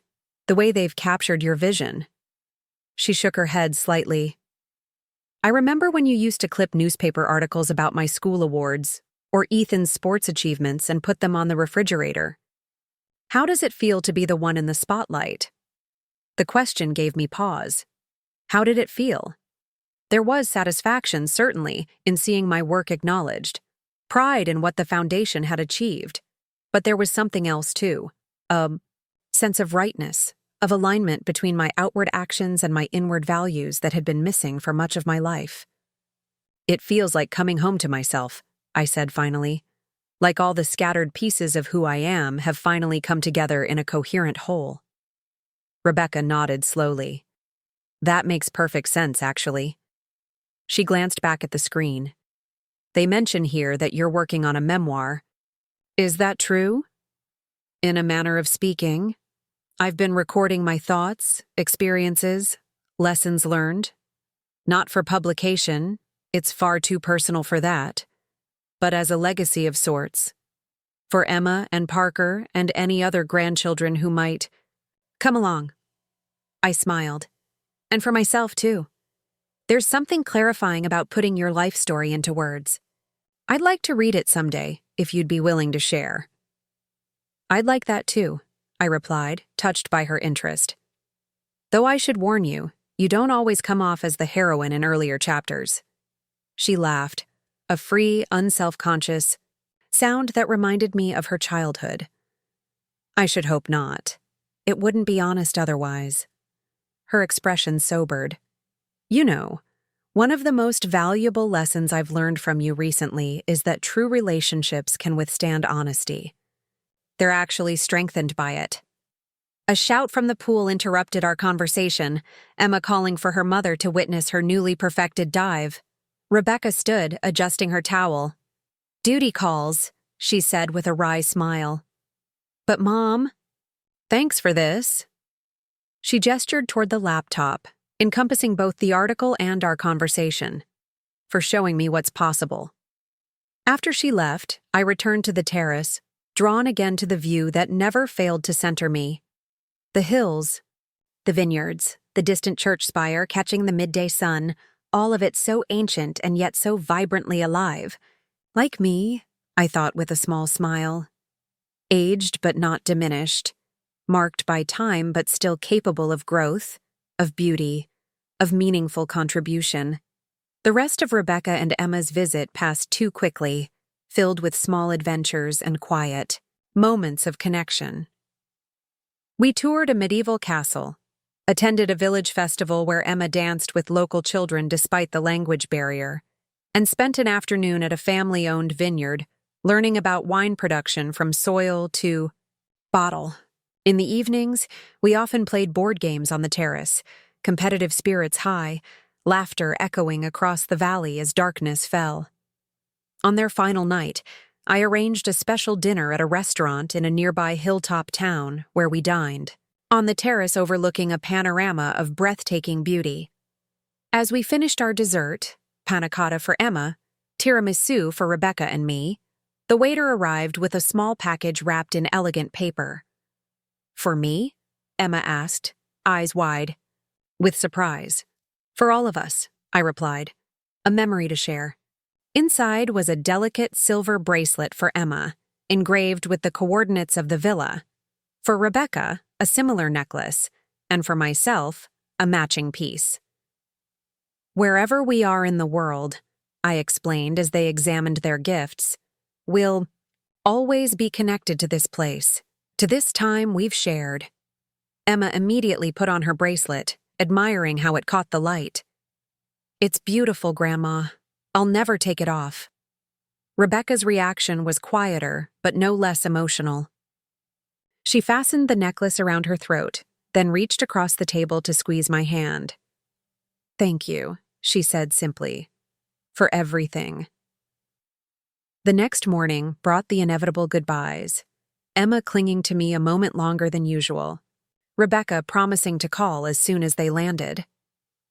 As their car disappeared down the driveway, I felt the familiar mixture of sadness and contentment that accompanies such partings when they're founded on love rather than obligation. They would return, as would I to them. Our connections were no longer fragile things that might snap under the strain of distance or disagreement, but resilient bonds strengthened by genuine care and mutual respect. I spent the afternoon in the secret garden, reading and occasionally making notes for my memoir. The chapter I was currently working on dealt with the period immediately following my lottery win. The revelations about my children's betrayal, the difficult decisions about how to respond, the tentative steps toward healing. It was not easy material to revisit, but I was committed to honesty in my account, believing that the true value of my story lay in its authenticity. As twilight descended, I closed my notebook and simply sat, absorbing the beauty around me. The garden lights came on automatically, casting a gentle glow over the fountain and illuminating the path that wound between lavender bushes. In the distance, the lights of other villas and farmhouses began to appear, pinpoints of human presence in the gathering darkness. My phone rang. Ethan, calling at what would be early morning his time. "Mom," he said without preamble, "I've been thinking about your foundation's expansion plans. Have you considered establishing a presence in Asia? There's tremendous need and opportunity there, particularly in regions where single motherhood carries significant social stigma." I smiled at his directness, so like his approach to everything. "Good morning to you too, Ethan. And no, we haven't specifically discussed Asia, though it's an interesting suggestion. What prompted this thought?" "I've been doing some research," he replied, and I could hear the excitement in his voice. "Did you know that in some parts of rural China, single mothers have no access to certain social benefits? Or that in Japan, there's still significant discrimination in employment against single parents? There are grassroots organizations addressing these issues, but they lack resources and international connections. For the next half hour, he outlined what he had learned, the potential partnerships he had identified, and the ways in which the Foundation's model might be adapted to different cultural contexts. It was thorough, thoughtful work, the kind of preparation he would put into any professional project. "Ethan," I said when he finally paused, "this is impressive research. But why this particular focus? What drew you to this issue?" There was a brief silence, then, "I've been thinking a lot lately about purpose, about legacy. Patricia and we're expecting another child, a girl this time." "Oh, Ethan, that's wonderful news." "Thanks, Mom. We're excited. But it's got me thinking about what kind of world she'll grow up in, what values we want to instill in her." He paused again. "And about the example you've set, using your resources not just for personal comfort, but to create meaningful change. I want to be more involved in that aspect of your life, if you're open to it." The simple honesty of his words moved me deeply. This wasn't the calculated ingratiation of the past, designed to secure financial advantage. This was my son reaching for connection, for purpose, for the chance to be part of something larger than himself. "I'd like nothing better," I told him warmly. "Why don't you put together a formal proposal for the board? And perhaps you might consider joining us as an advisor on international expansion." "Really?" The boyish enthusiasm in his voice reminded me of the child he had once been, eager for approval, but too often seeking it from a father who measured worth in narrow, materialistic terms. "Really? Your business experience would be invaluable, especially as we navigate unfamiliar cultural and regulatory environments." By the time we ended our call, plans were already forming for an exploratory trip to several Asian countries, with Ethan taking the lead on research and initial contacts. It would be a new chapter for both of us, a professional collaboration founded on mutual respect and shared values rather than obligation or self-interest. As I prepared for bed that night, moving through the quiet rooms of the villa, I found myself reflecting on the unexpected ways in which my lottery fortune had multiplied. The financial windfall that had seemed so transformative at the time now appeared almost secondary to the rich harvest of changed relationships, renewed purpose, and authentic self-expression that had grown from that initial seed. In the bedroom, I paused before the antique mirror that hung above the dresser, studying the face reflected there. The silver hair, the lines etched by time and experience, the eyes that had witnessed both sorrow and joy in abundant measure. Not so long ago, I had looked in mirrors and seen only what was lacking: youth, beauty, the external markers of success that society valued. Now I saw something different, a woman who had learned, however belatedly, to recognize her own worth. Who had discovered that it's never too late to set boundaries, to require respect, to live authentically. The journey hadn't been easy or straightforward. There had been moments of doubt, of anger, of grief for what could never be recovered. But standing here now, in this beautiful place that represented both my independence and my connections, I felt only gratitude for the hardships that had forged my strength, for the betrayals that had clarified my values, for the unexpected fortune that had provided not just material comfort, but the freedom to finally, fully become myself. 3 years after discovering my lottery fortune, I found myself aboard a private yacht cruising through the Greek islands. The gentle motion of the boat, the endless blue of the Aegean stretching to the horizon, the warm breeze carrying scents of salt and distant flowers, all of it felt surreal, like something from another woman's life.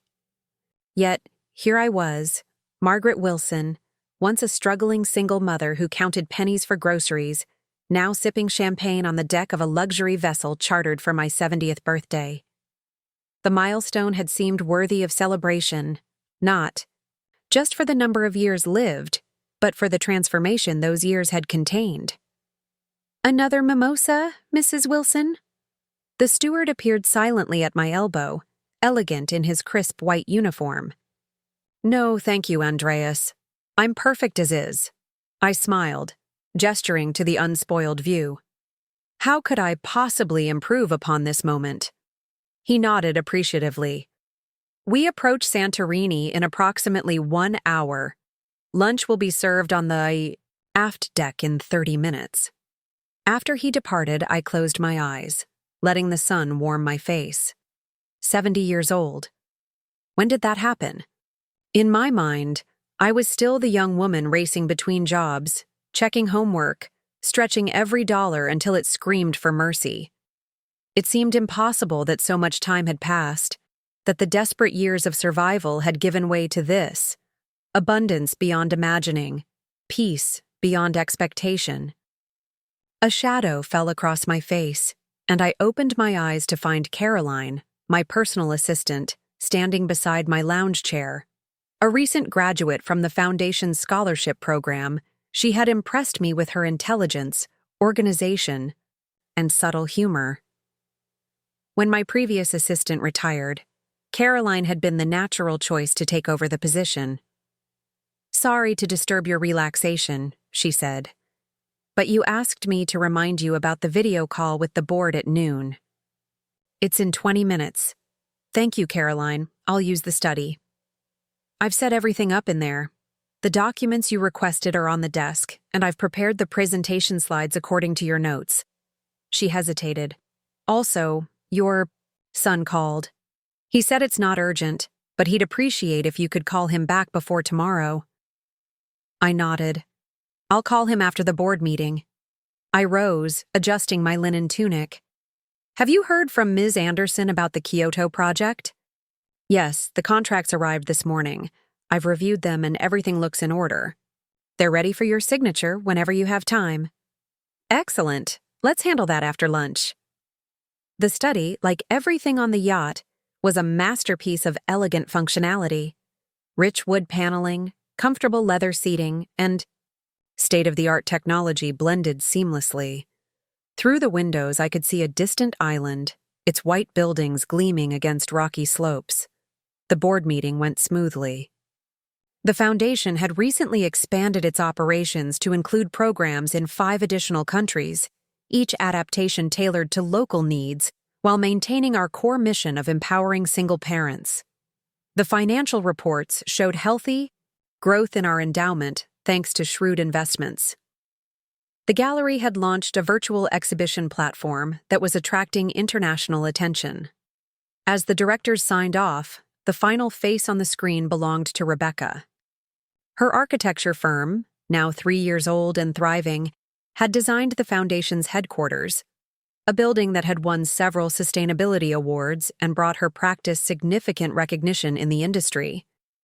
"Everyone's gone," she said when it was just the two of us.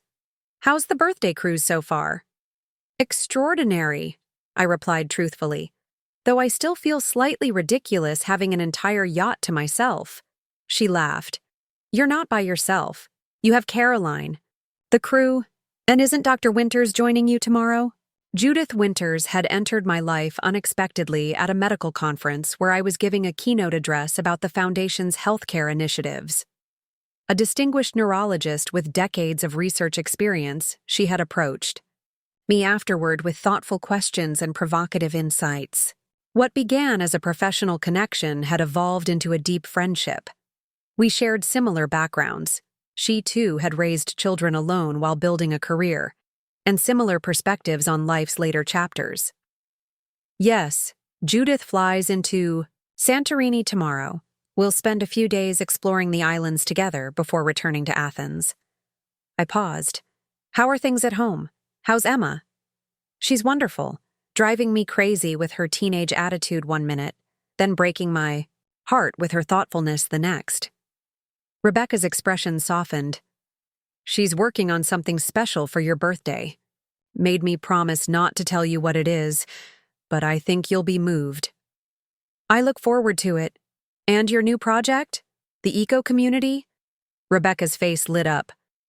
We just secured the final permits. Groundbreaking next month. It's everything. I dreamed it could be, Mom. Affordable housing that's beautiful, sustainable, community-oriented. The waiting list already has over 300 families. The pride in her voice, the passion for creating spaces that enhanced lives rather than merely sheltering them, these were the qualities I had always seen in her, even when they were buried beneath ambition focused in more conventional directions. I'm so proud of you, I said simply. Her smile deepened.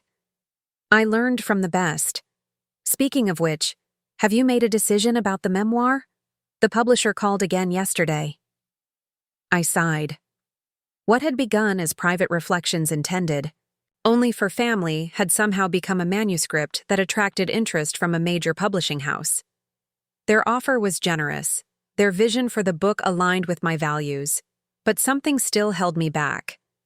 I'm still considering it, I replied. There's something that feels presumptuous about publishing my life story. Mom, Rebecca said gently, your story isn't just about you anymore. It's about transformation, about reclaiming your worth, about using unexpected fortune in ways that create meaningful change. People need to hear that, especially women who've spent their lives putting everyone else first. Her words echoed in my mind after we ended the call. Was my personal journey truly worth sharing beyond family? Could my experiences, both the desperate struggles and the unexpected redemption, offer something valuable to others facing similar challenges? The questions followed me out to the deck where lunch awaited. A Mediterranean feast had been arranged. On the table, fresh seafood, local cheeses, olives, warm bread, and colorful salads. I ate slowly, savoring each bite while watching Santorini grow larger on the horizon, its iconic white buildings cascading down volcanic cliffs like frozen waterfalls. After lunch, I called Ethan as promised. He answered immediately, as if he'd been waiting for my call. Happy birthday, Mom, he said warmly. How's Greece treating you? Magnificently, though I'm beginning to think this yacht was a bit much. He chuckled. Nonsense. If anyone deserves a bit of luxury, it's you. Though I'm still not sure why you didn't let us come along to celebrate with you. The truth was, I had wanted this. Time alone. To reflect. To absorb. To consider the path that had brought me to this moment and the direction I wanted to take in the years ahead. But I simply said, there will be plenty of celebration when I get back. Caroline has been keeping me updated on your plans for the party. She wasn't supposed to tell you about that, he protested, though I could hear the smile in his voice.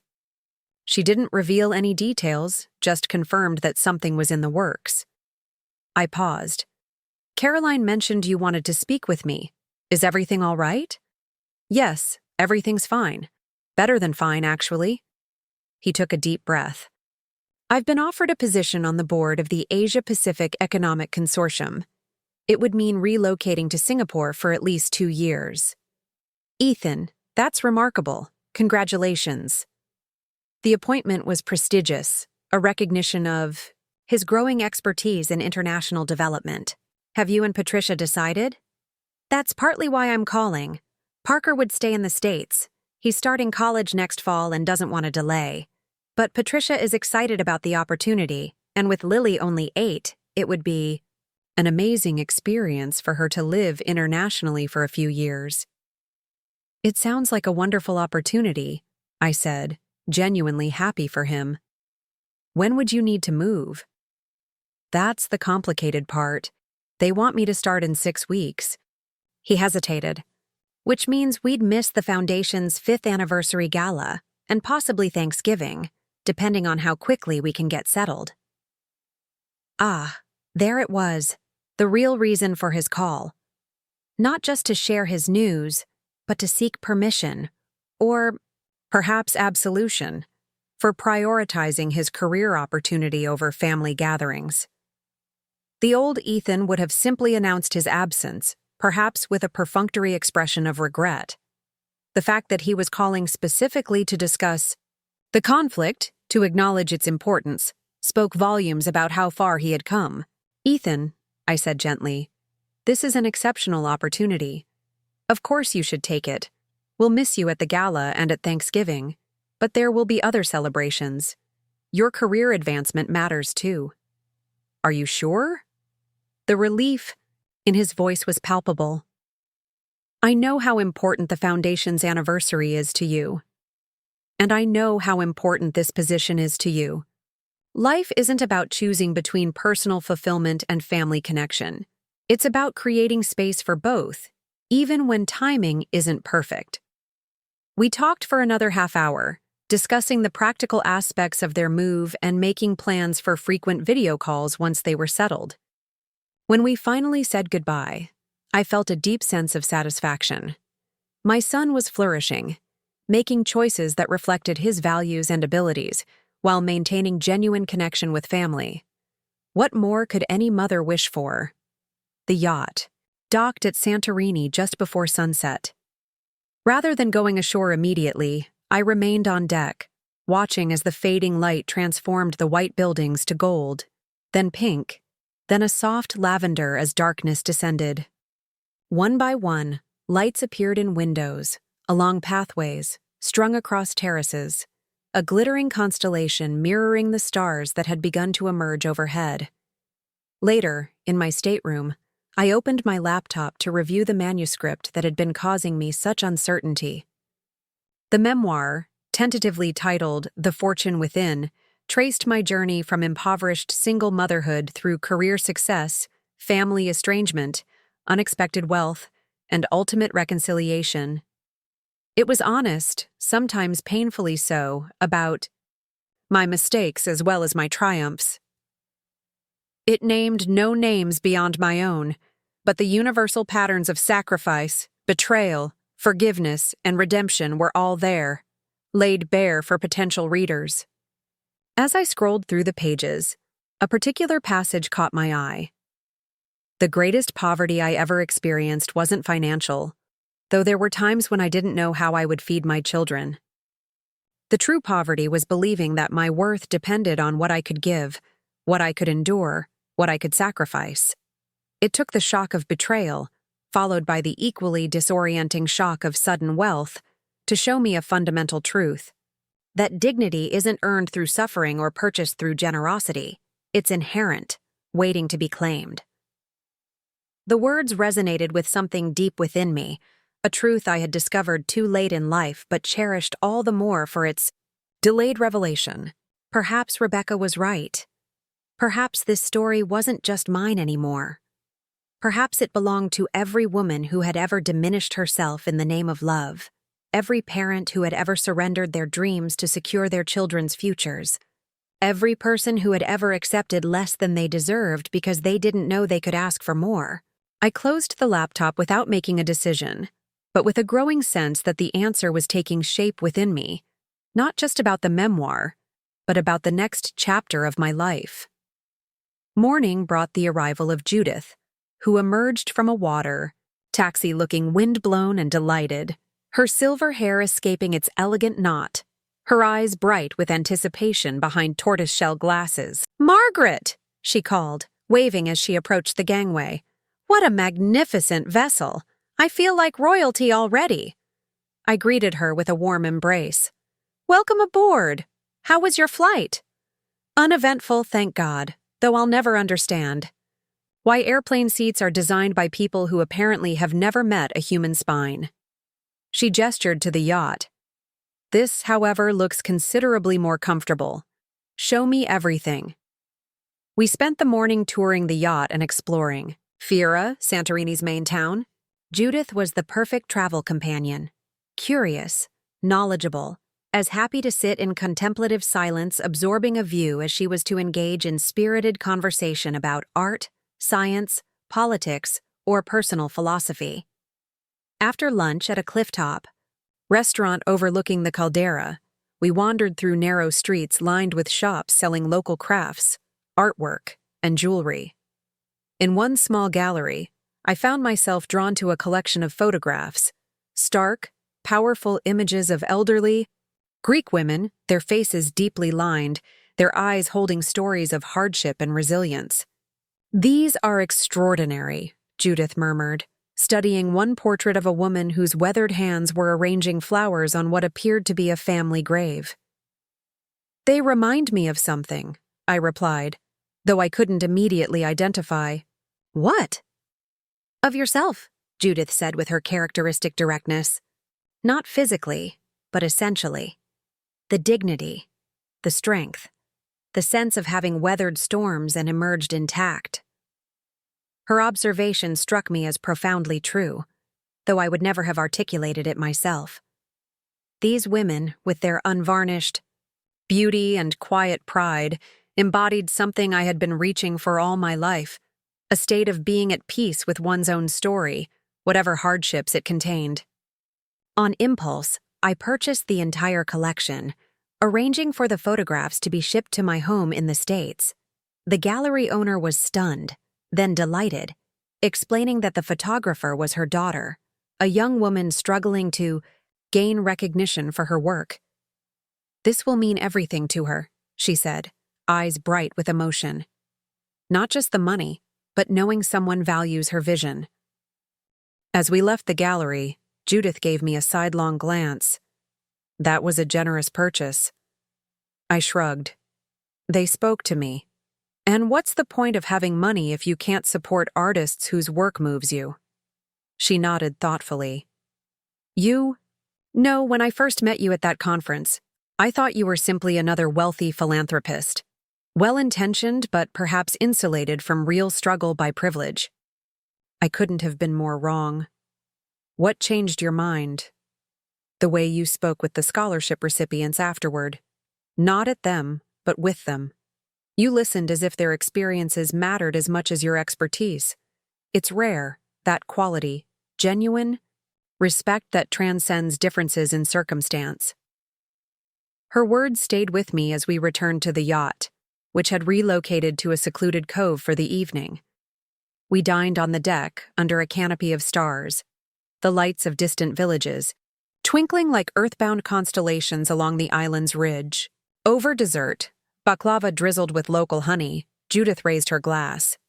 "To 70 years of becoming Margaret Wilson, may the next decade be even more magnificent." I touched my glass to hers, the crystal ringing clearly in the night air. "Thank you for being here to celebrate with me." "I wouldn't have missed it." She set down her glass.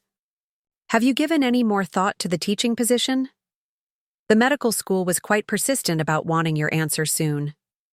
The offer had come unexpectedly, a visiting professorship at a prestigious university, teaching a seminar on philanthropic approaches to healthcare disparities. The position would combine my business experience, foundation work, and personal journey in ways that could potentially benefit a new generation of medical professionals. "I'm still considering it," I admitted. "Part of me is drawn to the challenge. The opportunity to influence future doctors' understanding of the social determinants of health. But another part wonders if I have anything useful to teach young people with far more current knowledge than mine." Judith snorted. "That's nonsense, and you know it. Technical knowledge isn't the same as wisdom. Those students would benefit enormously from your perspective." She leaned forward. "Remember what you told me about your early years as a single mother? How you encountered healthcare systems that treated you as a problem rather than a person? How different might those experiences have been if the doctors had been trained to see beyond the immediate medical issues to the whole context of your life?" Her argument was compelling, as her arguments usually were. But there was something else holding me back, a hesitation I hadn't fully articulated even to myself. Taking the position would mean scaling back my involvement with the foundation, I said slowly. Delegating more responsibility, being less hands-on with programs I've nurtured from the beginning. "And that frightens you," Judith observed. It wasn't a question. "Yes," I admitted, though it shouldn't. The foundation has an excellent team, a clear mission, strong leadership. It doesn't need me hovering over every decision. I swirled the remaining wine in my glass, watching the play of light through the golden liquid. Perhaps what truly scares me is discovering that it can thrive without me, that I'm not as essential as I believe myself to be. Judith's expression softened. Ah, the paradox of successful parenting. Raising children who no longer need you. It's the same with organizations, isn't it? If you've done your job well, eventually they outgrow your constant guidance. The comparison was apt. The foundation was, in many ways, another child I had nurtured. One born not of my body, but of my values, experiences, and hopes for creating positive change in the world. And like any good parent, my ultimate goal should be its independent success, not its perpetual dependency. You're right, I conceded. It's time to trust the foundation to continue its work without my daily involvement. Time to explore new challenges. So, you'll accept the professorship? I believe I will. The decision, once made, felt right. A natural evolution rather than an abandonment. Though I reserve the right to regret it entirely when faced with a classroom full of brilliant young people expecting pearls of wisdom from their elderly instructor. Judith laughed. They'll be far too intimidated by your reputation to show any disappointment, even if you stood there reciting nursery rhymes. Her expression turned serious. But you won't disappoint them, Margaret. You'll challenge them, provoke them, perhaps occasionally infuriate them. But you won't disappoint them. The next morning dawned clear and bright, the sea a vast expanse of impossible blue stretching to the horizon. I rose early, drawn to the deck by the quality of light that exists only in the first hours of day. Santorini lay behind us now, the yacht having cruised overnight to a smaller, less touristed island, whose name I couldn't immediately recall. Caroline appeared with coffee, her efficiency somehow never intruding on moments of solitude. Good morning, Mrs. Wilson. The captain suggests we might tender ashore after breakfast if you'd like to explore. There's a Byzantine monastery at the island's highest point with remarkable frescoes. That sounds lovely. Please thank him for the suggestion. After she left, I sipped my coffee, contemplating the day ahead and the larger decisions that had crystallized overnight. I would accept the teaching position, scaling back my operational role at the foundation while maintaining strategic oversight. I would proceed with publishing the memoir, trusting that my story might offer something meaningful to others navigating similar territories of sacrifice, betrayal, and redemption. And perhaps most significantly, I would finally address the question that had been forming in my mind for months now: what to do about my children's inheritance. In the years since my lottery win, both Ethan and Rebecca had undergone profound transformations. The initially self-interested reactions to my newfound wealth had evolved into genuine respect for my autonomy, appreciation for our shared history, and commitment to values larger than personal gain.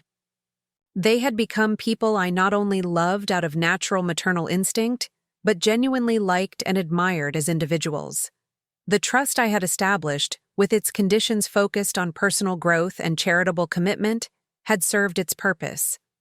But was it still the right approach? Did maintaining control over their inheritance, even through relatively benevolent mechanisms, suggest a lingering distrust that no longer reflected our relationships? These questions occupied my thoughts as Judith and I explored the island, climbing narrow paths to reach the ancient monastery where faded saints gazed down from cracked plaster walls with expressions of serene certainty. Whatever doubts had plagued the artist who created these images centuries ago, they had resolved them sufficiently to depict faith as an absolute, martyrdom as glory, divine judgment as unquestionable. My own certainties were fewer, my convictions, tempered by experience, my judgments softened by the recognition of human complexity. Perhaps that was wisdom, not the absence of doubt but the capacity to act thoughtfully despite it. That evening, as the yacht cruised toward our next destination, I sat in the study composing two significant emails. The first, to the university, accepting the visiting professorship with a proposed start date for the following semester. The second, to Walter Abernathy, who at 78 remained my trusted legal advisor, requesting changes to my estate plan. The modifications I outlined were substantial. The educational trusts for my grandchildren would remain unchanged, as would the endowment for the foundation. But the conditions attached to Ethan and Rebecca's inheritances would be significantly simplified. Rather than complex stipulations that attempted to ensure continued personal growth and charitable commitment, I proposed a straightforward approach. Each would receive their full share at my death, with a non-binding letter expressing my hopes for how the resources might be used to further their own highest aspirations and values. It was, I realized as I wrote, an act of faith. Faith in the people they had become, in the relationships we had rebuilt, in the understanding that true change comes from internal transformation rather than external requirements. The shift felt right, a recognition that control, even when well-intentioned, can become its own form of disrespect when it outlives its purpose. After sending the emails, I joined Judith on the deck, where a dinner of fresh fish and local vegetables awaited. We ate in companionable silence for a while, watching the sunset paint the sky and sea in shades of orange, pink, and purple. "You seem peaceful tonight," Judith observed. "Decisions made?" I nodded. The professorship, the memoir, and some changes to my estate planning. All resolved. May I ask about the last one? Estate planning isn't a topic most people tackle with such apparent serenity. I explained the modifications I had requested, the shift from conditional control to unconditional trust. It feels like closing a circle somehow, acknowledging the growth that's occurred on all sides. Judith raised her glass. To evolution, theirs and yours, though I'd say yours is the more remarkable transformation. How so? You were willing to sacrifice everything, your comfort, your dreams, your sense of self, for your children's welfare, Judith replied. Then, when circumstances revealed the imbalance in those relationships, you had the courage to reclaim your worth rather than continuing patterns that diminished you. And now, having established healthy boundaries and rebuilt those relationships on stronger foundations, you're confident enough to loosen your protective controls. She smiled. It's a remarkable journey of emotional evolution. I considered her words, acknowledging their truth while recognizing they told only part of the story. I had help, I said finally. The lottery provided options that most women, in similar situations, never receive. I wonder sometimes how many mothers remain trapped in unhealthy family dynamics simply because they lack the financial independence to establish boundaries. Which is precisely why your foundation's work is so important, Judith pointed out, and why your memoir could be valuable to others. The specific catalyst, a lottery win, may be unique, but the underlying principles of self-respect, boundary setting, and authentic connection have universal application. As we continued our conversation, the yacht glided smoothly through darkening waters, the stars brightening overhead in a celestial display impossible to witness from light-polluted cities. I felt a profound sense of contentment, not the passive satisfaction of having achieved all my goals, but the deeper peace that comes from alignment between one's values and actions, between one's past and future. The remainder of the birthday cruise unfolded in a perfect balance of exploration and relaxation. We visited ancient ruins where civilizations had risen and fallen, leaving behind stone testaments to human ingenuity and ambition. We discovered hidden coves accessible only by water, swimming in crystal-clear seas teeming with colorful fish. We wandered through village markets, sampling local delicacies and conversing with residents whose families had inhabited these islands for generations.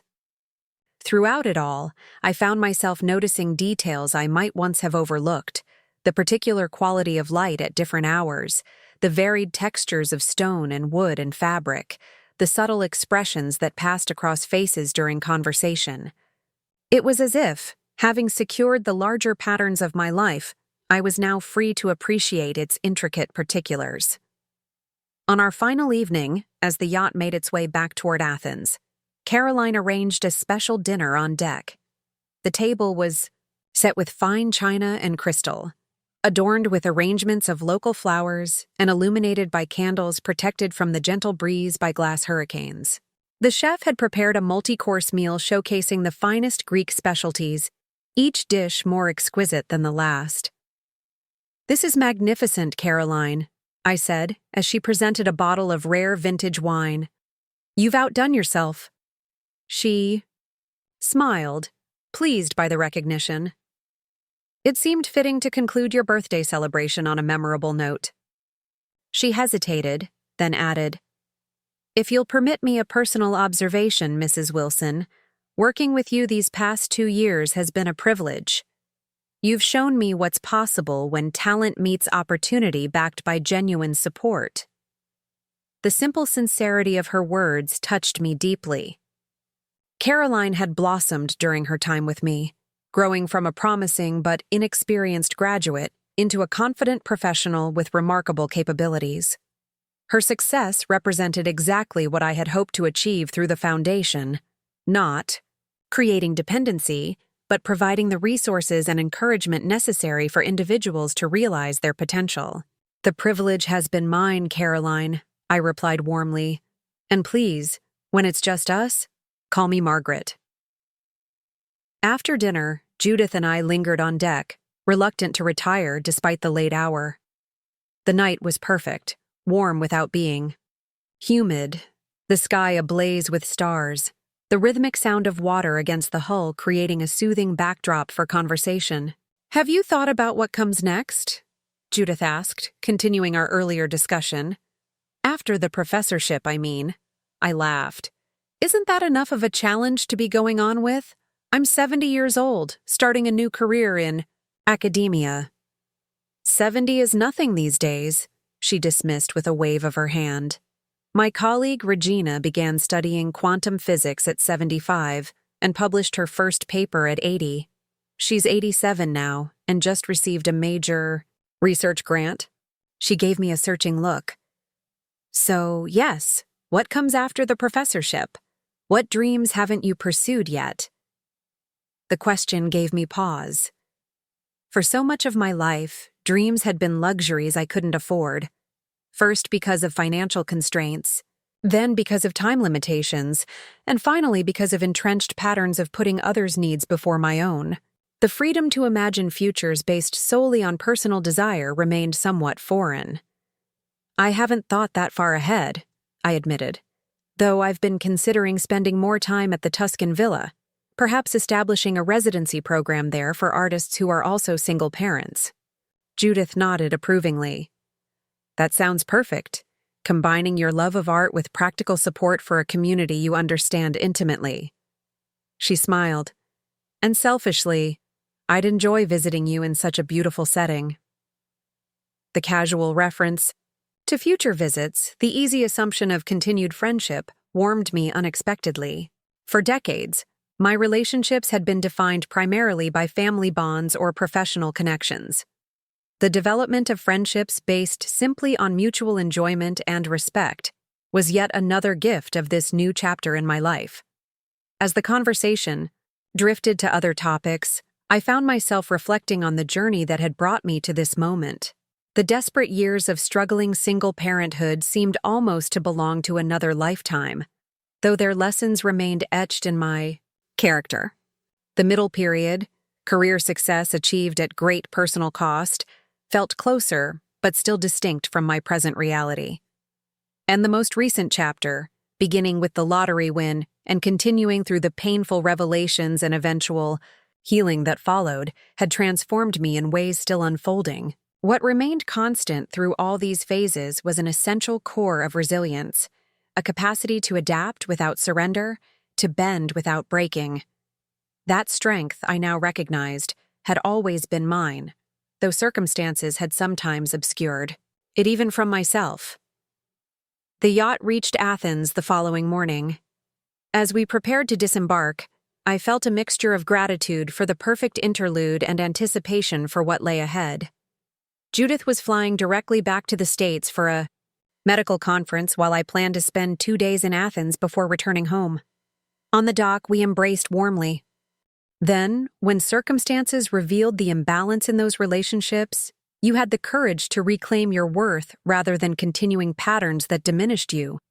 And now, having established healthy boundaries and rebuilt those relationships on stronger foundations, you're confident enough to loosen your protective controls.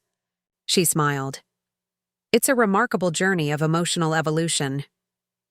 I considered her words, acknowledging their truth while recognizing they told only part of the story.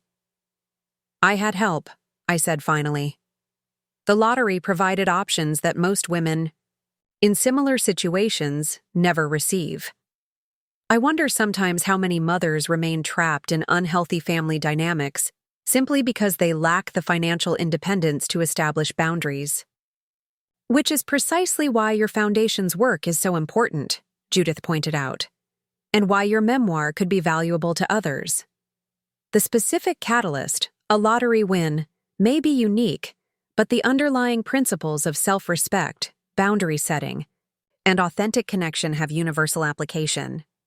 As we continued our conversation, the yacht glided smoothly through darkening waters, the stars brightening overhead in a celestial display impossible to witness from light-polluted cities. I felt a profound sense of contentment, not the passive satisfaction of having achieved all my goals, but the deeper peace that comes from alignment between one's values and actions, between one's past and future. The remainder of the birthday cruise unfolded in a perfect balance of exploration and relaxation. We visited ancient ruins where civilizations had risen and fallen, leaving behind stone testaments to human ingenuity and ambition. We discovered hidden coves accessible only by water, swimming in crystal-clear seas teeming with colorful fish. We wandered through village markets, sampling local delicacies and conversing with residents whose families had inhabited these islands for generations. Throughout it all, I found myself noticing details I might once have overlooked, the particular quality of light at different hours, the varied textures of stone and wood and fabric, the subtle expressions that passed across faces during conversation. It was as if, having secured the larger patterns of my life, I was now free to appreciate its intricate particulars. On our final evening, as the yacht made its way back toward Athens, Caroline arranged a special dinner on deck. The table was set with fine china and crystal, adorned with arrangements of local flowers and illuminated by candles protected from the gentle breeze by glass hurricanes. The chef had prepared a multi-course meal showcasing the finest Greek specialties, each dish more exquisite than the last. "This is magnificent, Caroline," I said, as she presented a bottle of rare vintage wine. "You've outdone yourself." She smiled, pleased by the recognition. "It seemed fitting to conclude your birthday celebration on a memorable note." She hesitated, then added, "If you'll permit me a personal observation, Mrs. Wilson, working with you these past 2 years has been a privilege. You've shown me what's possible when talent meets opportunity backed by genuine support." The simple sincerity of her words touched me deeply. Caroline had blossomed during her time with me, growing from a promising but inexperienced graduate into a confident professional with remarkable capabilities. Her success represented exactly what I had hoped to achieve through the foundation, not creating dependency, but providing the resources and encouragement necessary for individuals to realize their potential. "The privilege has been mine, Caroline," I replied warmly. "And please, when it's just us, call me Margaret." After dinner, Judith and I lingered on deck, reluctant to retire despite the late hour. The night was perfect, warm without being humid, the sky ablaze with stars, the rhythmic sound of water against the hull creating a soothing backdrop for conversation. "Have you thought about what comes next?" Judith asked, continuing our earlier discussion. "After the professorship, I mean." I laughed. "Isn't that enough of a challenge to be going on with? I'm 70 years old, starting a new career in academia." 70 is nothing these days," she dismissed with a wave of her hand. My colleague Regina began studying quantum physics at 75 and published her first paper at 80. She's 87 now and just received a major research grant. She gave me a searching look. So, yes, what comes after the professorship? What dreams haven't you pursued yet? The question gave me pause. For so much of my life, dreams had been luxuries I couldn't afford. First because of financial constraints, then because of time limitations, and finally because of entrenched patterns of putting others' needs before my own. The freedom to imagine futures based solely on personal desire remained somewhat foreign. I haven't thought that far ahead, I admitted, though I've been considering spending more time at the Tuscan villa, perhaps establishing a residency program there for artists who are also single parents. Judith nodded approvingly. That sounds perfect, combining your love of art with practical support for a community you understand intimately. She smiled. And selfishly, I'd enjoy visiting you in such a beautiful setting. The casual reference to future visits, the easy assumption of continued friendship, warmed me unexpectedly. For decades, my relationships had been defined primarily by family bonds or professional connections. The development of friendships based simply on mutual enjoyment and respect was yet another gift of this new chapter in my life. As the conversation drifted to other topics, I found myself reflecting on the journey that had brought me to this moment. The desperate years of struggling single parenthood seemed almost to belong to another lifetime, though their lessons remained etched in my character. The middle period, career success achieved at great personal cost, felt closer, but still distinct from my present reality. And the most recent chapter, beginning with the lottery win and continuing through the painful revelations and eventual healing that followed, had transformed me in ways still unfolding. What remained constant through all these phases was an essential core of resilience, a capacity to adapt without surrender, to bend without breaking. That strength, I now recognized, had always been mine, though circumstances had sometimes obscured it even from myself. The yacht reached Athens the following morning. As we prepared to disembark, I felt a mixture of gratitude for the perfect interlude and anticipation for what lay ahead. Judith was flying directly back to the States for a medical conference while I planned to spend 2 days in Athens before returning home. On the dock, we embraced warmly. "Thank you for sharing your birthday celebration," she said. "It was extraordinary." "Thank you for making it so," I replied. "I'll see you soon at home." As her taxi pulled away, Caroline approached with my schedule for the day. "Your hotel suite is ready whenever you'd like to check in," she informed me. "The appointment at the museum is confirmed for 2 o'clock, and dinner reservations have been made at the restaurant you requested for 8. Your car and driver are available for the entire day." "Thank you, Caroline. Why don't you take some personal time this afternoon? Athens is too beautiful to experience only through work obligations." She hesitated. "Are you certain? I'm happy to accompany you to the museum."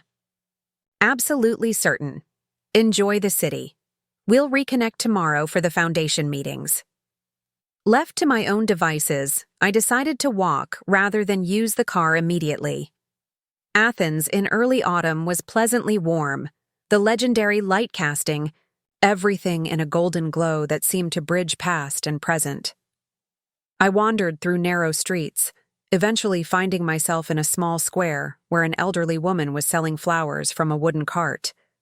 Her face, deeply lined by sun and time, reminded me of the photographs I had purchased on Santorini. There was the same quiet dignity in her bearing, the same impression of a life fully inhabited despite whatever hardships it had contained.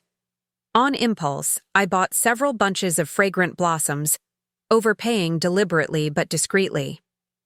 "Evcharisto," she said, her smile revealing missing teeth but genuine warmth. "Beautiful lady, beautiful flowers." The simple exchange, flowers traded for money, smiles exchanged freely, felt somehow significant, a tiny, perfect moment in the vast tapestry of ordinary interactions that compose a human life. How many such moments had I missed in my younger years? Too busy, too worried, too focused on survival or achievement to notice the small perfections occurring all around me. I continued my exploration of the city, eventually making my way to the museum where I had arranged to view a private collection of artifacts related to ancient women's lives. The curator, a distinguished archaeologist in her 60s, guided me through displays of household items, jewelry, ceremonial objects, and written records that together painted a portrait of women's experiences across centuries of Greek history. "What strikes me," I commented as we examined a delicately carved spinning implement, "is how little has fundamentally changed. The specific challenges differ, but the underlying patterns, balancing family responsibilities with personal needs, navigating social expectations, finding meaning within constrained choices, remain remarkably consistent." The curator nodded. "Indeed. Though I like to think we're moving, however slowly, toward more equitable arrangements." She gestured toward a stone tablet covered in ancient Greek text. This records a legal case in which a widow successfully argued for control of her deceased husband's property against his male relatives. Her victory was exceptional for the time, but it established a precedent that gradually expanded women's property rights. "Progress measured in generations rather than years," I observed. "Exactly so. Which is why the historical perspective can be both humbling and encouraging. Change happens, but rarely as quickly or completely as we might wish." Her words resonated with my own experience of transformation. The gradual shift from accepting disrespect as inevitable to requiring dignity as essential. From defining myself through sacrifice to valuing my inherent worth. These changes, though profound in their impact, had not occurred overnight, but through a process of revelation, reflection, and conscious choice repeated daily, until new patterns replaced the old. After leaving the museum, I spent the remainder of the afternoon sitting at an outdoor cafe overlooking ancient ruins, sipping strong Greek coffee and observing the interplay of tourists and locals, contemporary life unfolding against a backdrop of historical significance. My thoughts drifted to the memoir, to the changes I wanted to make before authorizing its publication. The framework was sound, the narrative arc complete, but something was missing.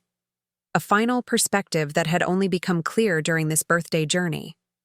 The story needed to end not just with my personal resolution, but with a recognition of its place in a larger pattern of women's experiences across time and culture.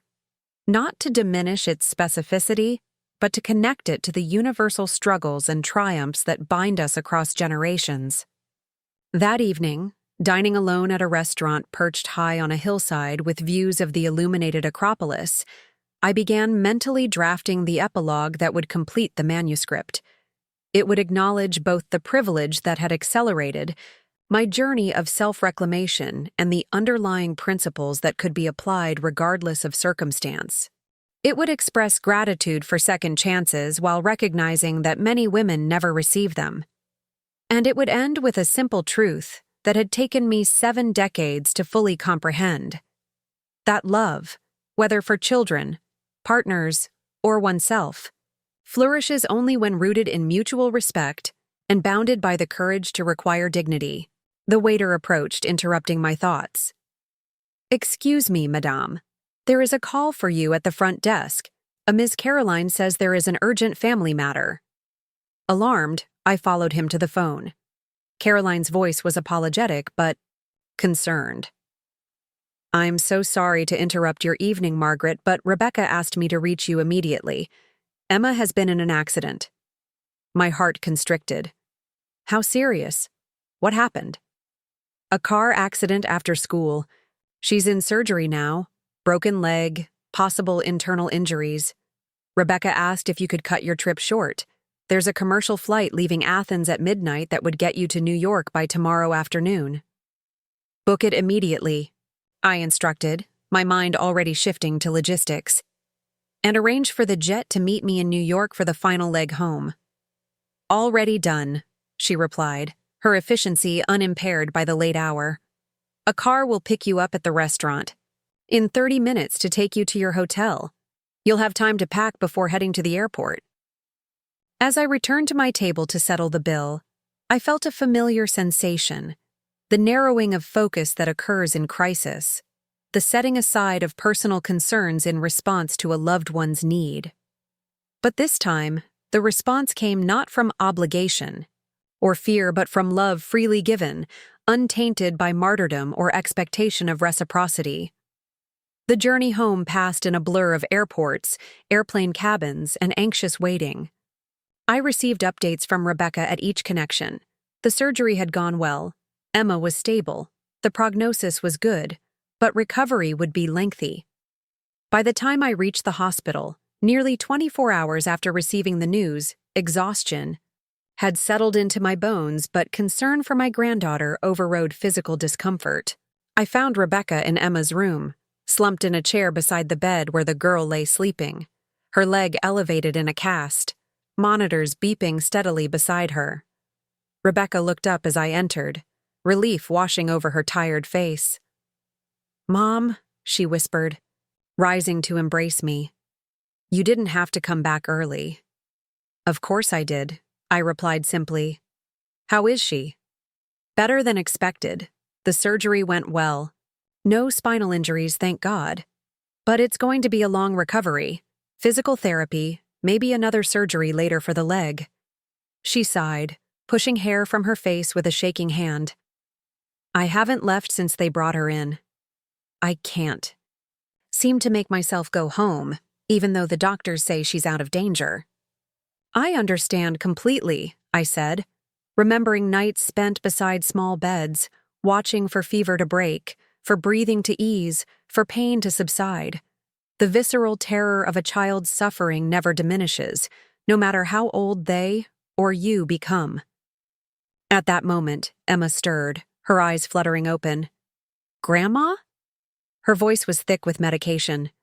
"Did you come all the way from Greece?" "I did," I confirmed, moving to the bedside and taking her hand gently. "As soon as I heard what happened." She smiled drowsily. "That's just like in your story, the one about the fortune." I glanced questioningly at Rebecca, who explained, "She's been in and out, a little confused from the pain medication. She's talking about your memoir. I've been reading it to her while we waited for news about the surgery." "You've read the manuscript?" This surprised me.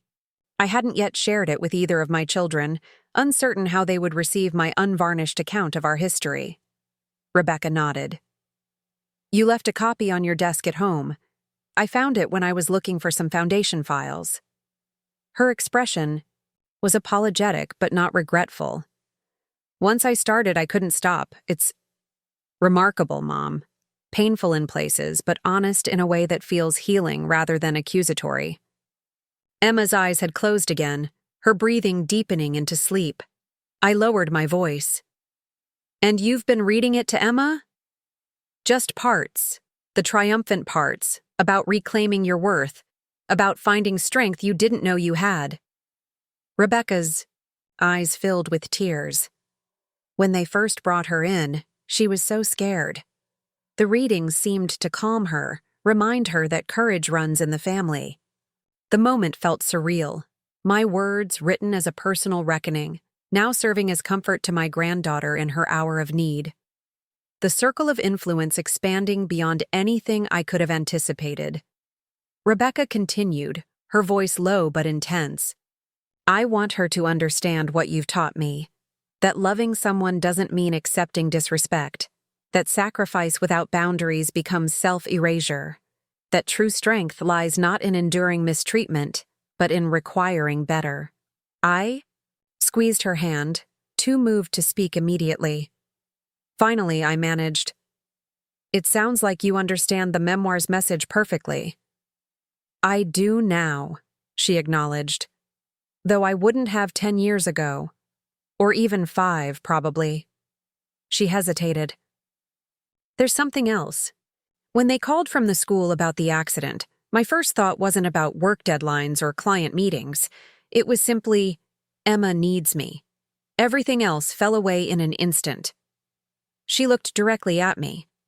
Was that how it was for you when we were young?